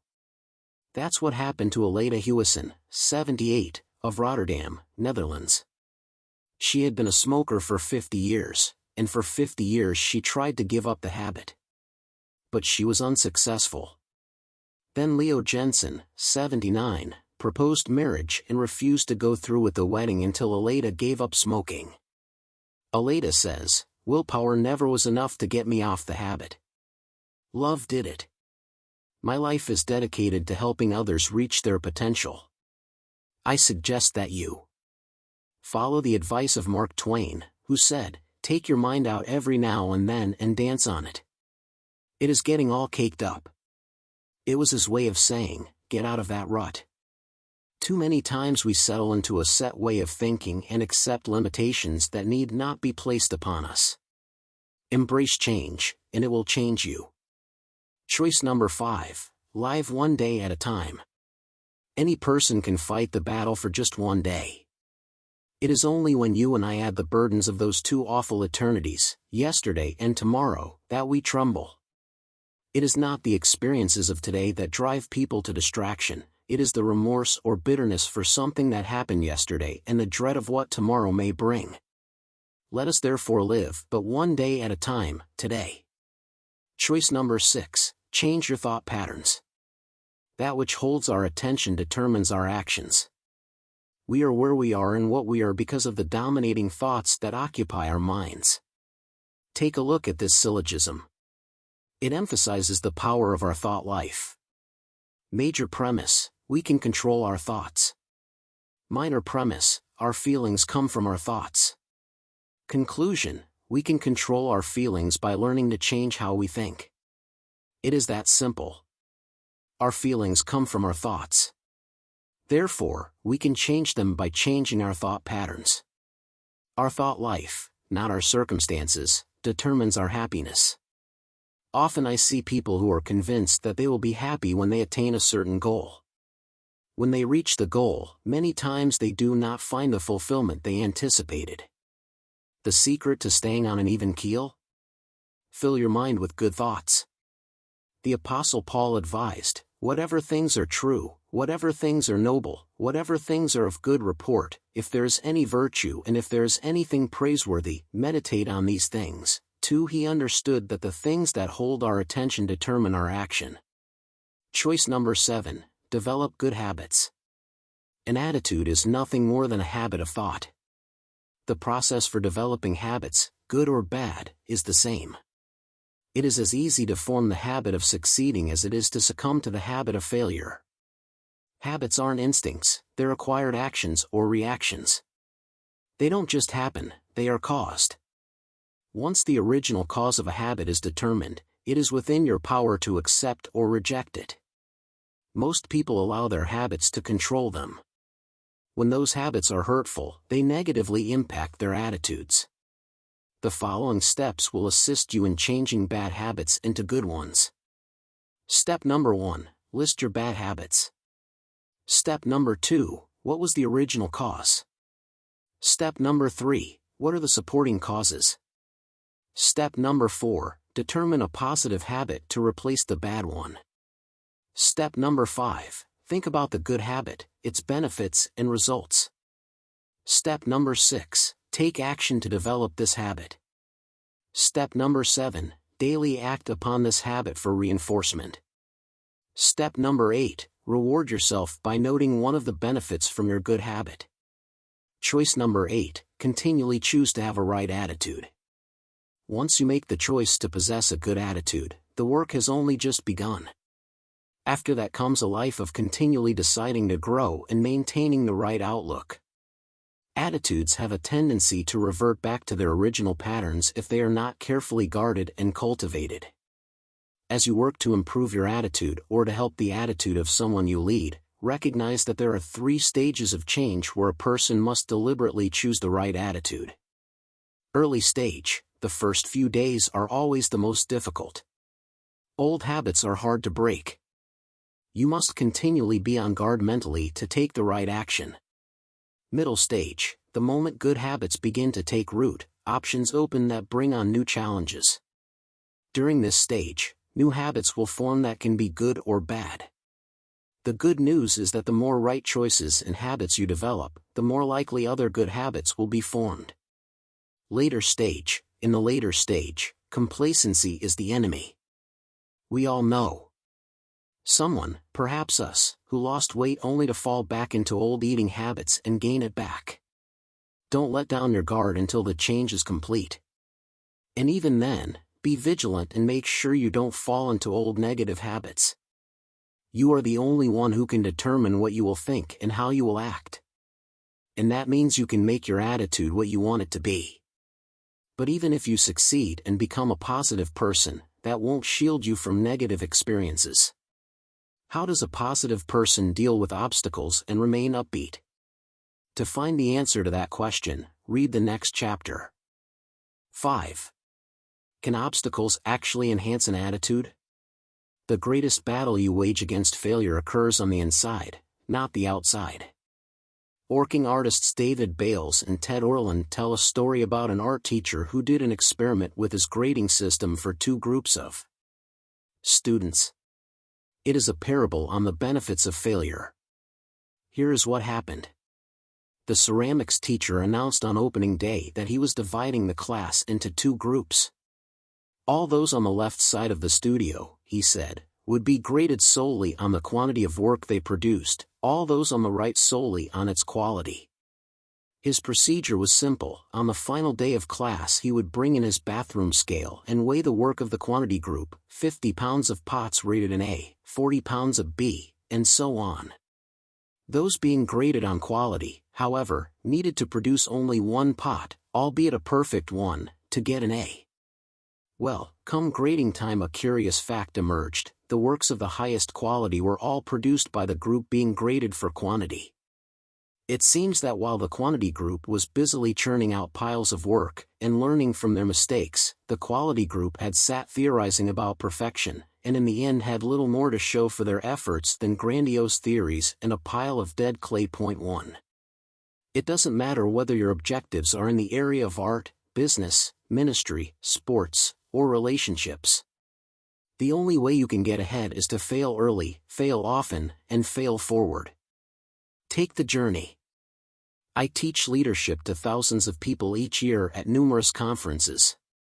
And one of my greatest concerns is always that some people will go home from the event and nothing will change in their lives. They enjoy the show but fail to implement any of the ideas that were presented to them. I tell people continually, we overestimate the event and underestimate the process. Every dream that anyone has achieved came because of dedication to a process. That's one of the reasons I write books and create audio programs, so that people can engage in the ongoing process of growth. People naturally tend toward inertia. That's why self-improvement is such a struggle. But that's also the reason that adversity lies at the heart of every success. The process of achievement comes through repeated failures and the constant struggle to climb to a higher level. In order to achieve your dreams, you must embrace adversity and make failure a regular part of your life. If you're not failing, you're probably not really moving forward. When it comes to facing failure, most people will grudgingly concede that any person must make it through some adversity in order to succeed. They'll acknowledge that you have to experience the occasional setback to make progress. But I believe that success comes only if you take that thought one step further. In order to achieve your dreams, you must embrace adversity and make failure a regular part of your life. If you're not failing, you're probably not really moving forward. The benefits of adversity. Psychologist Dr. Joyce Brothers asserts, the person interested in success has to learn to view failure as a healthy, inevitable part of the process of getting to the top. Adversity and the failure that often results from it should not only be expected in the process of succeeding, they need to be viewed as an absolutely critical part of it. In fact, the benefits of adversity are many. Take a look at some of the key reasons to embrace adversity and persevere through it. 1. Adversity creates resilience. Nothing in life breeds resilience like adversity and failure. A study in Time magazine in the mid-1980s described the incredible resilience of a group of people who had lost their jobs 3 times because of plant closings. Psychologists expected them to be discouraged, but they were surprisingly optimistic. Their adversity had actually created an advantage. Because they had already lost a job and found a new one at least twice, they were better able to handle adversity than people who had worked for only one company and found themselves unemployed. 2. Adversity develops maturity. Adversity can make you better if you don't let it make you bitter. Why? Because it promotes wisdom and maturity. American novelist William Saroyan said, "Good people are good because they've come to wisdom through failure." We get very little wisdom from success, you know. As the world continues to change at a faster and faster rate, maturity with flexibility becomes increasingly important. Those qualities come from weathering difficulties. Harvard Business School professor John Cotter said, "I can imagine a group of executives 20 years ago discussing a candidate for a top job and saying, 'This guy had a big failure when he was 32. Everyone else would say, 'Yep, that's a bad sign.' I can imagine that same group considering a candidate today and saying, 'What worries me about this guy is that he's never failed.' The problems we face and overcome prepare us for future difficulties. 3. Adversity pushes the envelope of accepted performance. Lloyd Ogilvy says that a friend of his, who was a circus performer in his youth, described his experience of learning to work on the trapeze as follows. Once you know that the net below will catch you, you stop worrying about falling. You actually learn to fall successfully. What that means is, you can concentrate on catching the trapeze swinging toward you, and not on falling, because repeated falls in the past have convinced you that the net is strong and reliable when you do fall. The result of falling and being caught by the net is a mysterious confidence and daring on the trapeze. You fall less. Each fall makes you able to risk more. 3. Until a person learns from personal experience that he can live through adversity, he is reluctant to buck mindless tradition, push the envelope of organizational performance, or challenge himself to press his physical limits. Failure helps prompt people to rethink the status quo. 4. Adversity provides greater opportunities. I believe that eliminating problems limits our potential. Just about every successful entrepreneur I've met has numerous stories of adversity and setbacks that open doors to greater opportunity. For example, in 1978 Bernie Marcus, the son of a poor Russian cabinetmaker in Newark, New Jersey, was fired from Handy Dan, a do-it-yourself hardware retailer. That prompted Marcus to team with Arthur Blank to start their own business. In 1979, they opened their first store in Atlanta, Georgia. It was called Home Depot. Today, Home Depot has more than 760 stores employing more than 157,000 people. They have expanded the business to include overseas operations, and each year they do more than $30 billion in sales. I'm sure Bernie Marcus wasn't very happy about getting fired from his job back at Handy Dan. But if he hadn't been, who knows whether he would have achieved the success he has today. 5. Adversity prompts innovation. Early in the 20th century, a boy whose family had emigrated from Sweden to Illinois sent 25 cents to a publisher for a book on photography. What he received instead was a book on ventriloquism. What did he do? He adapted and learned ventriloquism. He was Edgar Bergen, and for over 40 years he entertained audiences with the help of a wooden dummy named Charlie McCarthy. The ability to innovate is at the heart of creativity, a vital component in success. University of Houston professor Jack Matson recognized that fact and developed a course that his students call Failure 101. In it, Matson has students build mock-ups of products that no one would ever buy. His goal is to get students to equate failure with innovation instead of defeat. That way they will free themselves to try new things. They learn to reload and get ready to shoot again, says Matson. If you want to succeed, you have to learn to make adjustments to the way you do things and try again. Adversity helps to develop that ability. 6. Adversity brings unexpected benefits. The average person makes a mistake and automatically thinks that it's a failure. But some of the greatest stories of success can be found in the unexpected benefits of mistakes. For example, most people are familiar with the story of Edison and the phonograph. He discovered it while trying to invent something entirely different. But did you also know that Kellogg's Corn Flakes resulted when boiled wheat was left in a baking pan overnight? Or that Ivory soap floats because a batch was left in the mixer too long and had a large volume of air whipped into it? Or that Scott towels were launched when a toilet paper machine put too many layers of tissue together? In science, mistakes always precede the truth. Horace Walpole. Horace Walpole said that, in science, mistakes always precede the truth. That's what happened to German-Swiss chemist Christian Friedrich Skonbein. One day he was working in the kitchen, which his wife had strictly forbidden, and was experimenting with sulfuric and nitric acid. When he accidentally spilled some of the mixture on the kitchen table, he thought he was in trouble. He knew he would experience adversity when his wife found out. He hurriedly snatched up a cotton apron, wiped up the mess, and hung the apron by the fire to dry. Suddenly there was a violent explosion. Evidently, the cellulose in the cotton underwent a process called nitration. Unwittingly, Skonbein had invented nitrocellulose, what came to be called smokeless gunpowder or gun cotton. He went on to market his invention, which made him a lot of money. 7. Adversity motivates. Years ago, when Bear Bryant was coaching the University of Alabama's football team, the Crimson Tide was ahead by only 6 points in a game with less than 2 minutes remaining in the fourth quarter. Bryant sent his quarterback into the game with instructions to play it safe and run out the clock. In the huddle, the quarterback said, "Coach says to play it safe, but that's what they're expecting. Let's give them a surprise." And with that, he called a pass play. When the quarterback dropped back and threw the pass, the defending cornerback, who was a champion sprinter, intercepted the ball and headed for the end zone expecting to score a touchdown. The quarterback, who was not known as a good runner, took off after the cornerback and ran him down from behind, tackling him on the 5-yard line. It saved the game.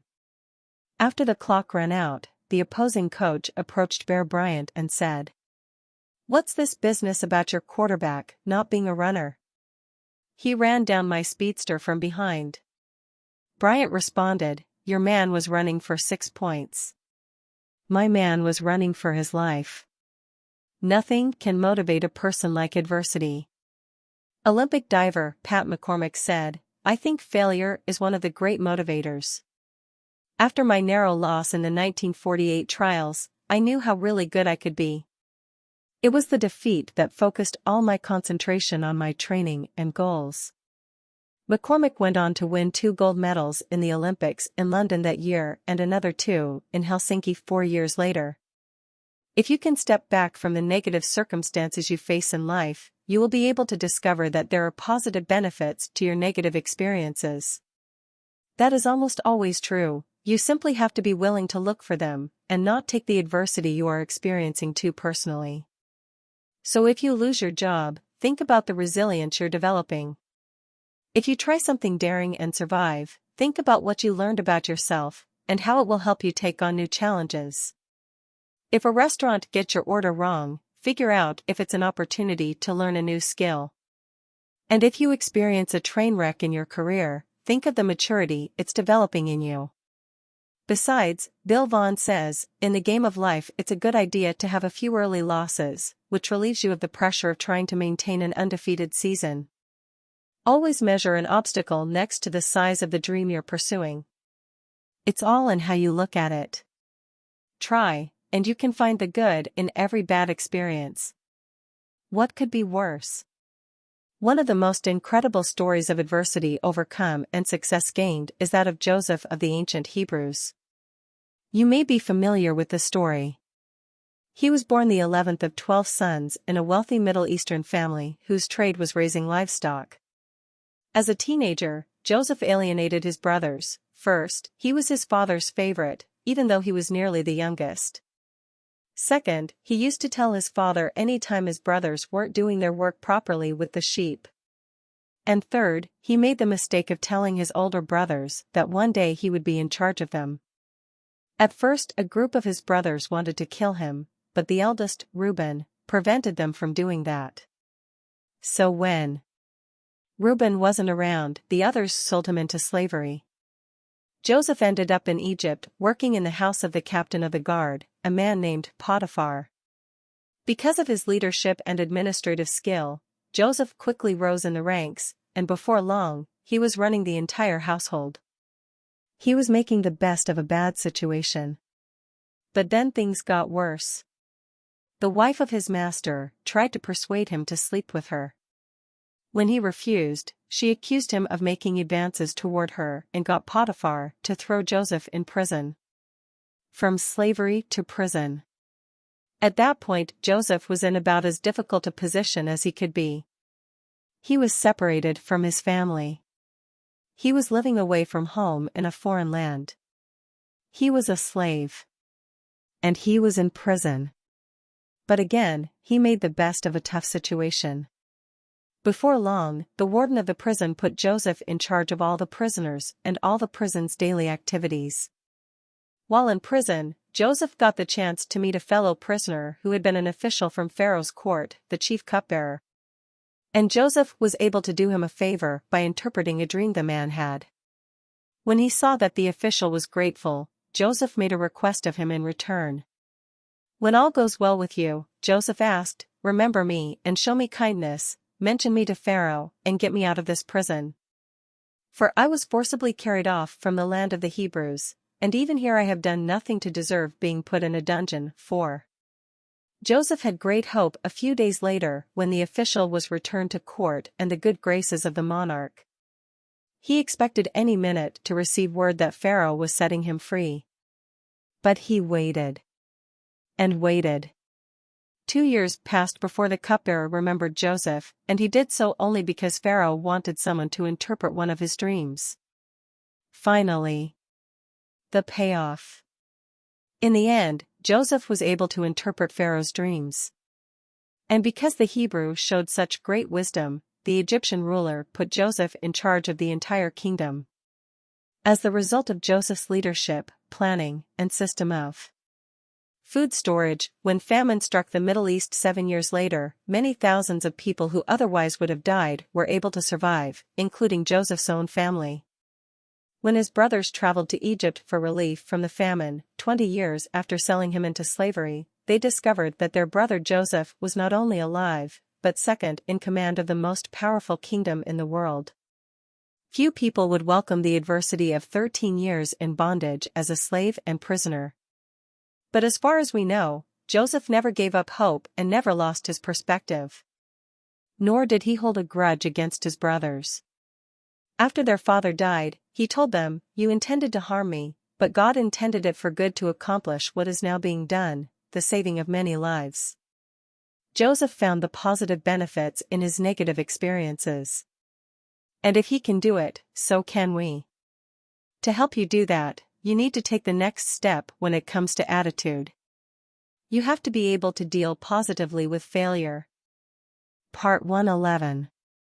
The future with the right attitude. 6. What is failure? Every successful person is someone who failed, yet never regarded himself as a failure. In an interview years ago, David Brinkley asked advice columnist Ann Landers what question she most frequently received from readers. Her answer: "What's wrong with me?" Landers' response reveals a lot about human nature. Many people wrestle with feelings of failure, the most damaging being doubtful thoughts about themselves. At the heart of those doubts and feelings is one central question: am I a failure? And that's a problem because I believe it's nearly impossible for any person to believe he is a failure and succeed at the same time. Instead, you have to meet failure with the right attitude and determine to fail forward. It seems that advice columnists, such as the late Ann Landers, and humor writers recognize that keeping a good attitude about yourself is important to overcoming adversity and mistakes. The late Irma Bombeck, who wrote a widely syndicated weekly humor column until a few weeks before her death in 1996, had a firm grasp on what it meant to persevere and fail forward without taking failure too personally. From newspaper copy girl to Time magazine cover girl, Irma Bombeck traveled a road that was filled with adversity, starting with her career. She was drawn to journalism early in life. Her first job was as a copy girl at the Dayton Journal-Herald when she was a teenager. But when she went off to college at Ohio University, a guidance counselor advised her, "Forget about writing." She refused. Later, she transferred to the University of Dayton and in 1949 graduated with a degree in English.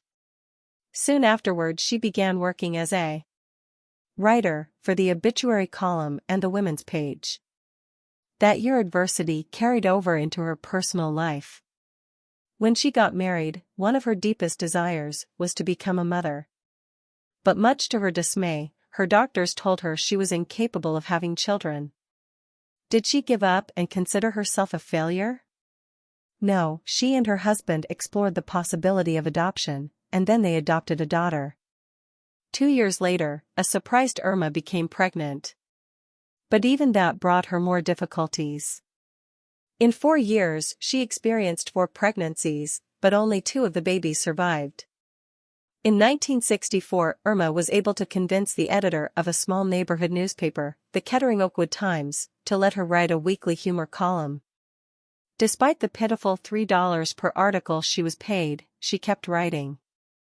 And that opened a door for her. The next year, she was offered the opportunity to write a 3 times a week column for her old employer, the Dayton Journal-Herald. By 1967, her column was syndicated and carried by more than 900 newspapers. For slightly more than 30 years, Irma wrote her humor column.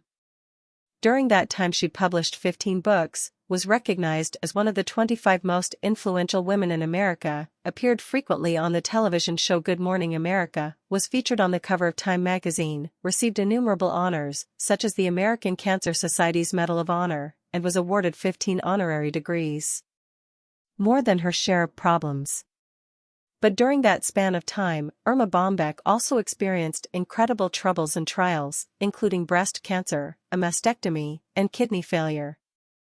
And she wasn't shy about sharing her perspective on her life experiences. "I speak at college commencements, and I tell everyone I'm up there and they're down there, not because of my successes, but my failures. Then I proceed to spin all of them off, a comedy record album that sold 2 copies in Beirut, a sitcom that lasted about as long as a donut in our house, a Broadway play that never saw Broadway, book signings where I attracted 2 people, one who wanted directions to the restroom and the other who wanted to buy the desk. What you have to tell yourself is, I'm not a failure. I failed at doing something. There's a big difference. Personally and career-wise, it's been a corduroy road. I buried babies, lost parents, had cancer, and worried over kids. The trick is to put it all in perspective, and that's what I do for a living. Point 1. That winning attitude kept Irma Bombeck down to earth. She liked to refer to herself as a former homeroom mother and obituary writer. It also kept her going, and writing, through the disappointments, the pain, the surgeries, and the daily kidney dialysis until her death at age 69. Every genius could have been a failure. Every successful person is someone who failed, yet never regarded himself as a failure. For example, Wolfgang Mozart, one of the geniuses of musical composition, was told by Emperor Ferdinand that his opera The Marriage of Figaro was far too noisy and contained far too many notes. Artist Vincent van Gogh, whose paintings now set records for the sums they bring at auction, sold only one painting in his lifetime. Thomas Edison, the most prolific inventor in history, was considered unteachable as a youngster. And Albert Einstein, the greatest thinker of our time, was told by a Munich schoolmaster that he would never amount to much. I think it's safe to say that all great achievers are given multiple reasons to believe they are failures. But in spite of that, they remain positive and they persevere.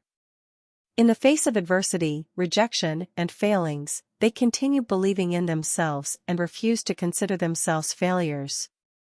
They choose to develop the right attitude about failure. Failing forward is not false self-esteem. I place high value on praising people, especially children. In fact, I believe that people live up to your level of expectation. But I also believe that you have to base your praise on truth. You don't make up nice things to say about others. Here's the approach I use to encourage and lead others. Value people. Praise effort. Reward performance. I use that method with everyone. I even use a form of it with myself. When I'm working, I don't give myself a reward until after the job is finished. When I approach a task or project, I give it my very best, and no matter what the results are, I have a clear conscience. I have no problem sleeping at night. And no matter where I fail or how many mistakes I make, I don't let it devalue my worth as a person. As the saying goes, God uses people who fail, 'cause there aren't any other kind around. It is possible to cultivate a positive attitude about yourself, no matter what circumstances you find yourself in or what kind of history you have. 7 abilities needed to fail forward. Here are 7 abilities of achievers that enable them to fail, not take it personally, and keep moving forward. 1. Reject rejection. Author James Allen states, "A man is literally what he thinks, his character being the complete sum of all his thought." That's why it's important to make sure your thinking is on the right track. People who don't give up keep trying because they don't base their self-worth on their performance. Instead, they have an internally based self-image. Rather than say, "I am a failure," they say, "I missed that one," or "I made a mistake." Psychologist Martin E. Seligman believes we have 2 choices when we fail: we can internalize or externalize our failure. People who blame themselves when they fail think they are worthless, talentless, unlovable, says Seligman. People who blame external events do not lose self-esteem when bad events strike. 2. To keep the right perspective, take responsibility for your actions, but don't take failure personally. 2. See failure as temporary. People who personalize failure see a problem as a hole they're permanently stuck in. But achievers see any predicament as temporary. For example, take the case of United States President Harry S. Truman. In 1922, he was 38 years old, in debt, and out of work. In 1945, he was the most powerful leader of the free world, occupying the highest office in the land. If he had seen failure as permanent, he would have remained stuck and never would have kept trying and believing in his potential. 3. See failures as isolated incidents. Author Leo Buscaglio once talked about his admiration for cooking expert Julia Child. "I just love her attitude." She says, tonight we're going to make a souffle. And she beats this and whisks that, and she drops things on the floor, and does all these wonderful human things. Then she takes the souffle and throws it in the oven and talks to you for a while. Finally, she says, "Now it's ready." But when she opens the oven, the souffle just falls flat as a pancake. But does she panic or burst into tears? No. She smiles and says, "Well, you can't win them all. Bon appetit." When achievers fail, they see it as a momentary event, not a lifelong epidemic. It's not personal. If you want to succeed, don't let any single incident color your view of yourself. 4. Keep expectations realistic. The greater the feat you desire to achieve, the greater the mental preparation required for overcoming obstacles and persevering over the long haul. If you want to take a stroll in your neighborhood, you can reasonably expect to have few, if any, problems. But that's not the case if you intend to climb Mount Everest. It takes time, effort, and the ability to overcome setbacks. You have to approach each day with reasonable expectations and not get your feelings hurt when everything doesn't turn out perfectly.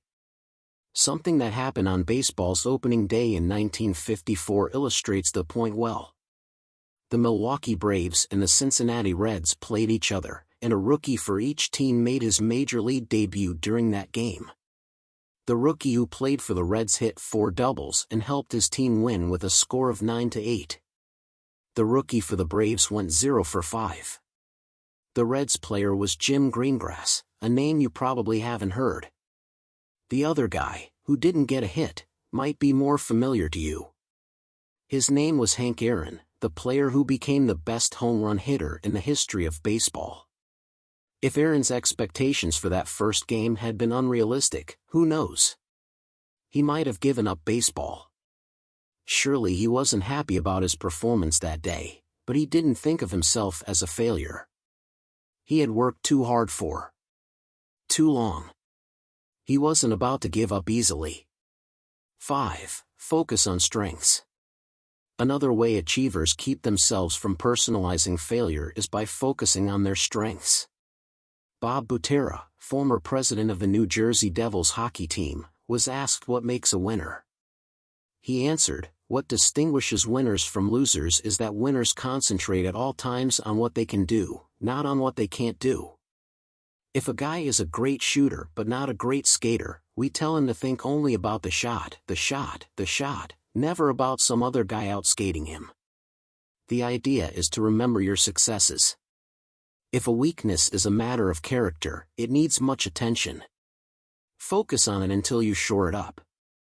Otherwise, the best bet for failing forward is developing and maximizing your strengths. 6. Vary approaches to achievement. In The Psychology of Achievement, Brian Tracy writes about 4 millionaires who made their fortunes by age 35. They were involved in an average of 17 businesses before finding the one that took them to the top.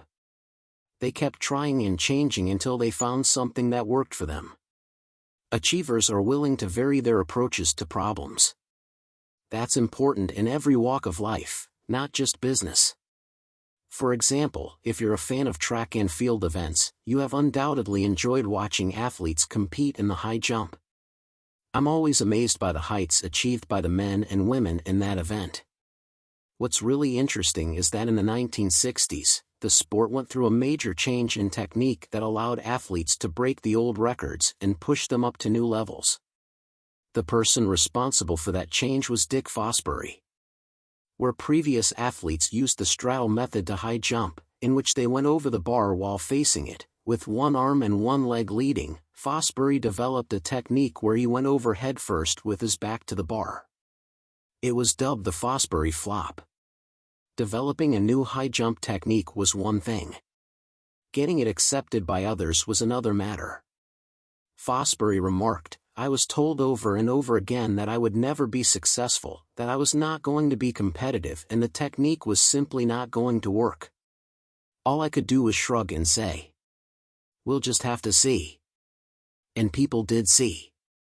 Fosbury won the gold medal in the Mexico City Olympics in 1968, shattering the previous Olympic record and setting a new world record in the process. Since then, nearly all world-class high jumpers have used his technique. To achieve his goals, Fosbury varied his approach to high jumping, and he kept a positive attitude by not allowing others' comments to make him feel like a failure. 7. Bounce back. All achievers have in common the ability to bounce back after an error, mistake, or failure. Psychologist Simone Carruthers says, life is a series of outcomes. Sometimes the outcome is what you want. Great. Figure out what you did right. Sometimes the outcome is what you don't want. Great.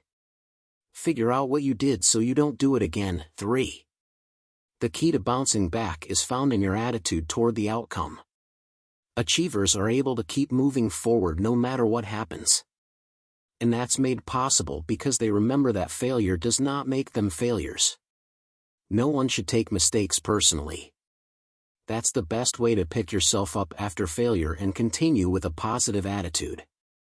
Once you do that, you're ready for success, which happens to be the subject of the next chapter. 7. What is success? Attitude determines how far you can go on the success journey. Oh, you want to be successful? The problem for most people who want to be successful is not that they can't achieve success. The main obstacle for them is that they misunderstand success.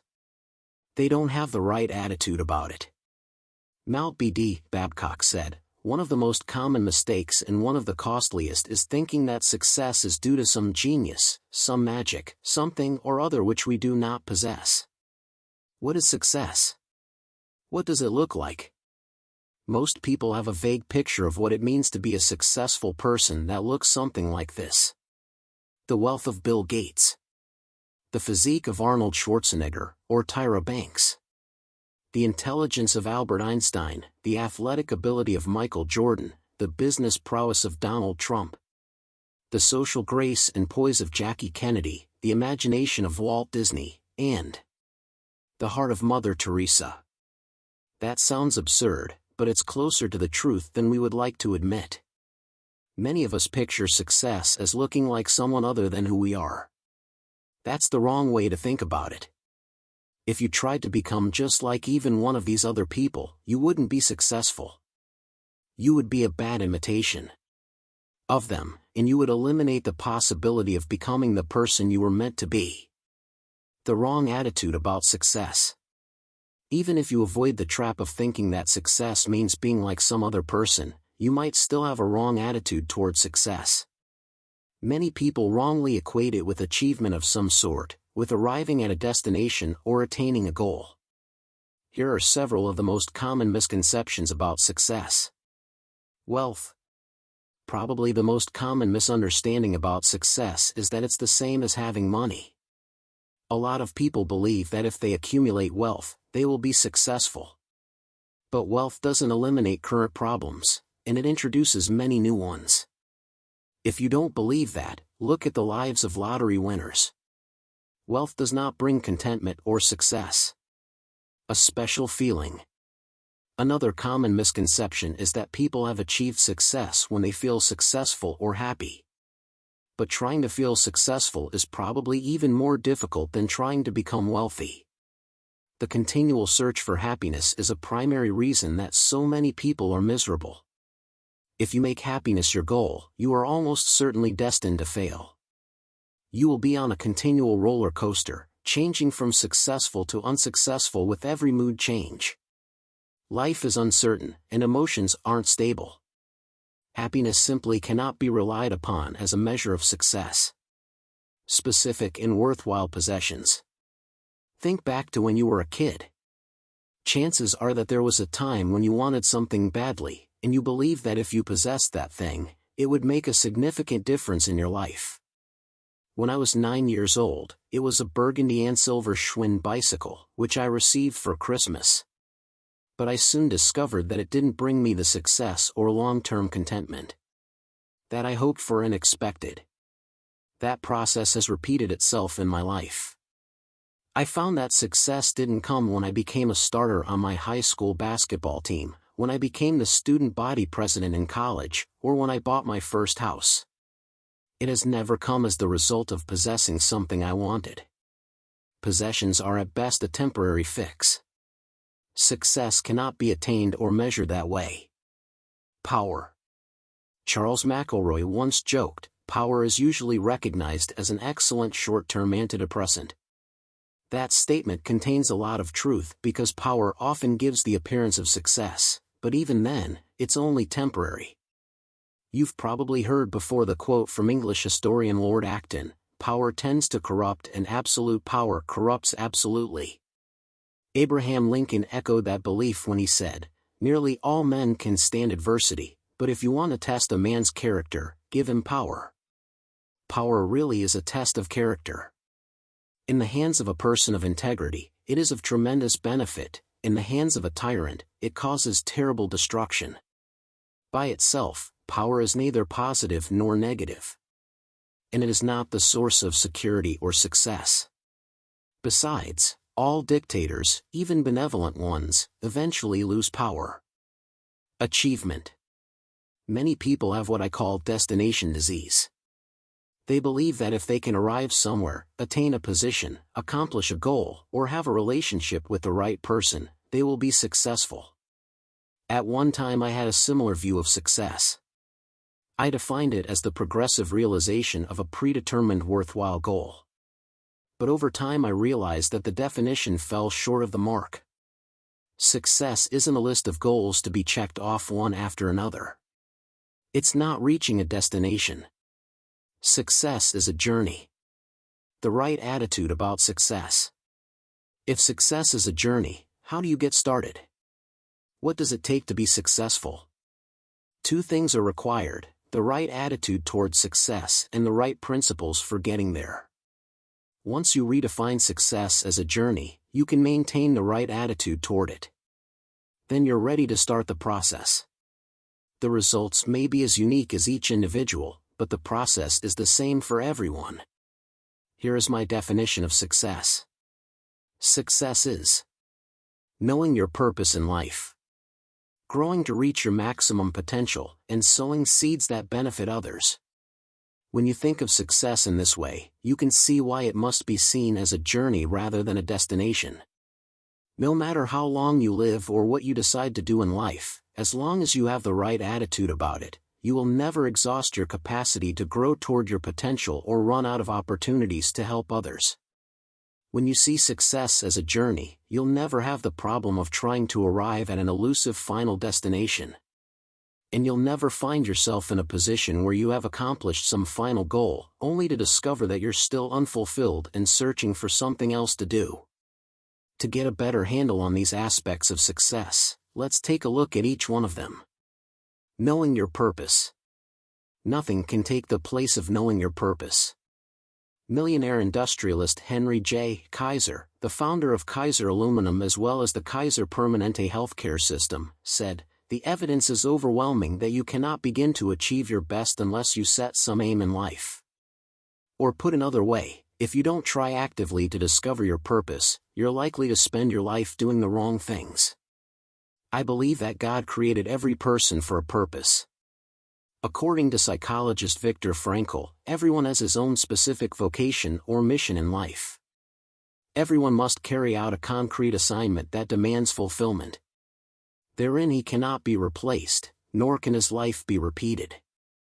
Thus everyone's task is as unique as his specific opportunity to implement it. Each of us has a purpose for which we were created.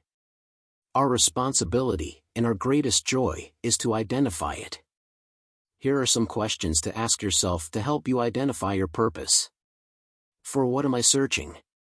All of us have a strong desire buried in our hearts. Something that speaks to our deepest thoughts and feelings, something that sets our souls on fire. You only need to find it. Why was I created? Each of us is different. Think about your unique mix of abilities, the resources available to you, your personal history, and the opportunities around you. If you objectively identify these factors and discover the desire of your heart, you will have done a lot toward discovering your purpose in life. Do I believe in my potential?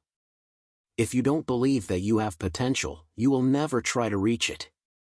You should take the advice of President Theodore Roosevelt, who said, "Do what you can, with what you have, where you are."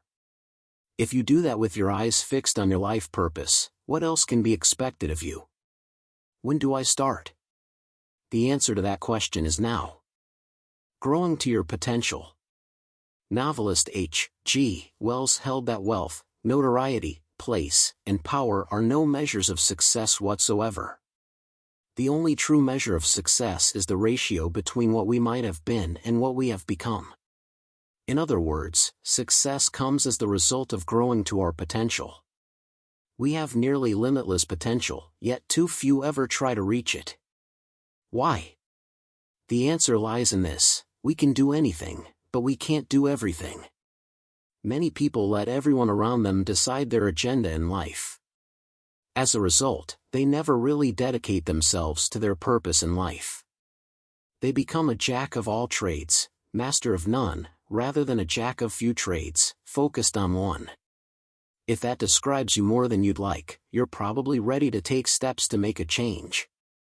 Here are 4 principles to put you on the road to growing toward your potential. 1. Concentrate on one main goal.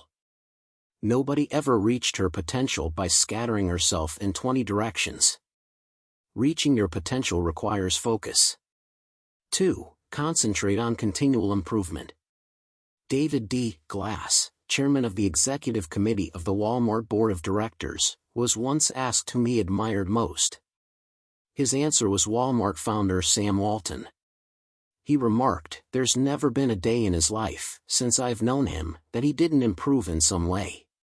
Commitment to continual improvement is the key to reaching your potential and to being successful. 3. Forget the past. My friend Jack Hayford, pastor of Church on the Way in Van Nuys, California, commented, "The past is a dead issue, and we can't gain any momentum moving toward tomorrow if we are dragging the past behind us."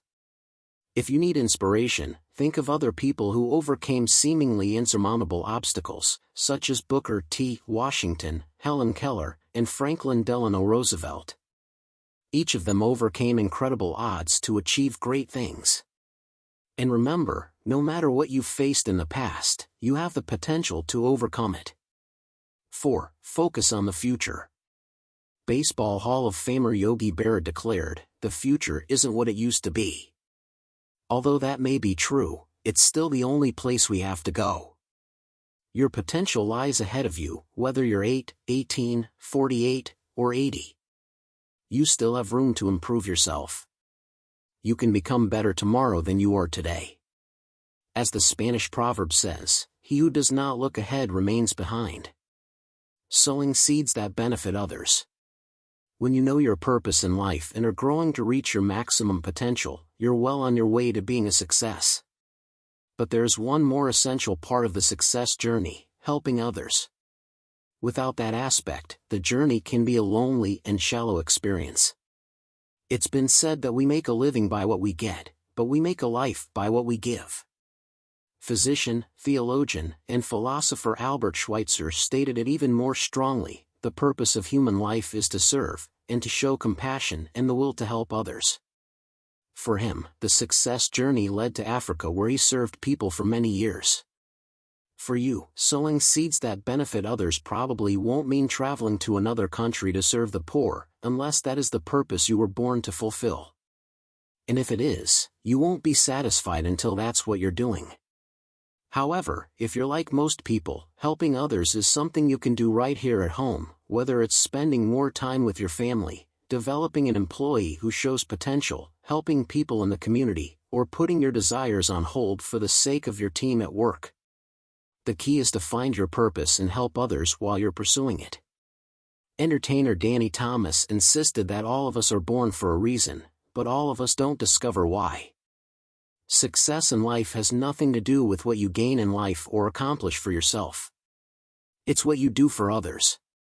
We make a living by what we get, but we make a life by what we give. Having the right view of success can help you keep a positive attitude about yourself and life, no matter what kind of circumstances you find yourself in. And if you can help the people you lead to adopt that same view of success, you can help them to always have hope and to become successful. Why? Because all people, regardless of talent level, education, or upbringing, are capable of knowing their purpose, growing to their maximum potential, and sowing seeds that benefit others. And helping people is what leadership is really all about. But there's one more truth you need to know if you want to be a successful leader in the area of attitude. And you'll find that in the last chapter. 8. How can a leader keep climbing? Leaders have to give up to go up. Any people today want to climb up the corporate ladder because they believe that freedom and power are the prizes waiting at the top. What they don't realize is that the true nature of leadership is really sacrifice. Most people will acknowledge that sacrifices are necessary fairly early in a leadership career. People give up many things in order to gain potential opportunities. For example, Tom Murphy began working for General Motors in 1937. But he almost refused the first position he was offered with the company because the $100 a month salary barely covered his expenses. Despite his misgivings, he took the job anyway, thinking the opportunity was worth the sacrifice. He was right. Murphy eventually became General Motors chairman of the board. Sacrifice is a constant in leadership. It is an ongoing process, not a one-time payment. It's an attitude that any successful leader must maintain. When I look back at my career, I recognize that there has always been a cost involved in moving forward. That's been true for me in the area of finances with every career change I've made since I was 22 years old. Anytime you know that the step is right, don't hesitate to make a sacrifice. You've got to give up to go up. Leaders who want to rise have to do more than take an occasional cut in pay. They have to give up their rights.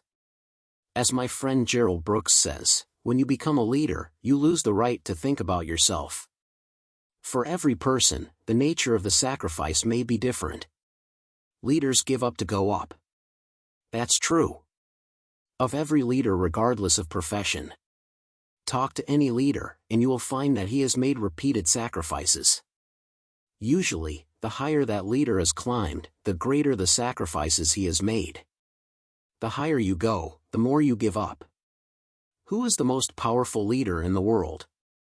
I'd say it's the President of the United States. More than any other single person, his actions and words make an impact on people, not just in our country, but around the globe. Think about what he must give up to reach the office of president and then to hold that office. His time is no longer his own. He is scrutinized constantly. His family is under tremendous pressure. And as a matter of course, he must make decisions that can cost thousands of people their lives. Even after he leaves office, he will spend the rest of his life in the company of Secret Service agents who protect him from bodily harm. The greater the leader, the more he must give up. Think about someone like Martin Luther King, Jr. His wife, Coretta Scott King, remarked, "In my life with Martin Luther King, Jr., day and night our phone would ring, and someone would pour out a string of obscene epithets. Frequently the calls ended with a threat to kill us if we didn't get out of town. But in spite of all the danger, the chaos of our private lives, I felt inspired, almost elated." While pursuing his course of leadership during the civil rights movement, King was arrested and jailed on many occasions. He was stoned, stabbed, and physically attacked.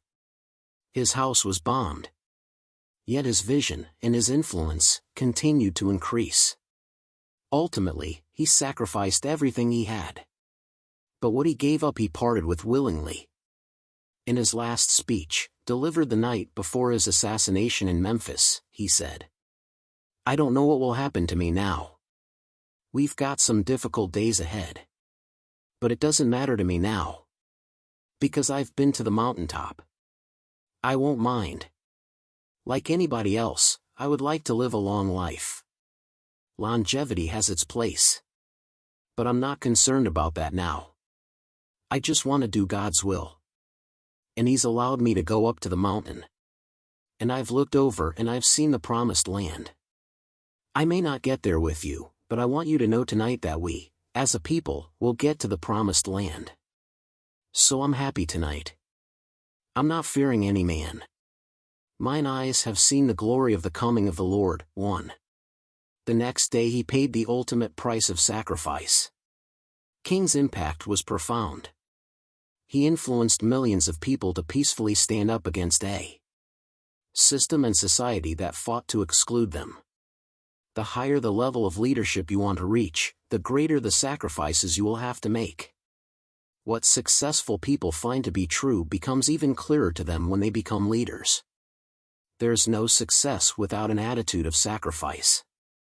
The higher the level of leadership you want to reach, the greater the sacrifices you will have to make. To go up, you have to give up. That is the true nature of leadership. That is the power of the right attitude.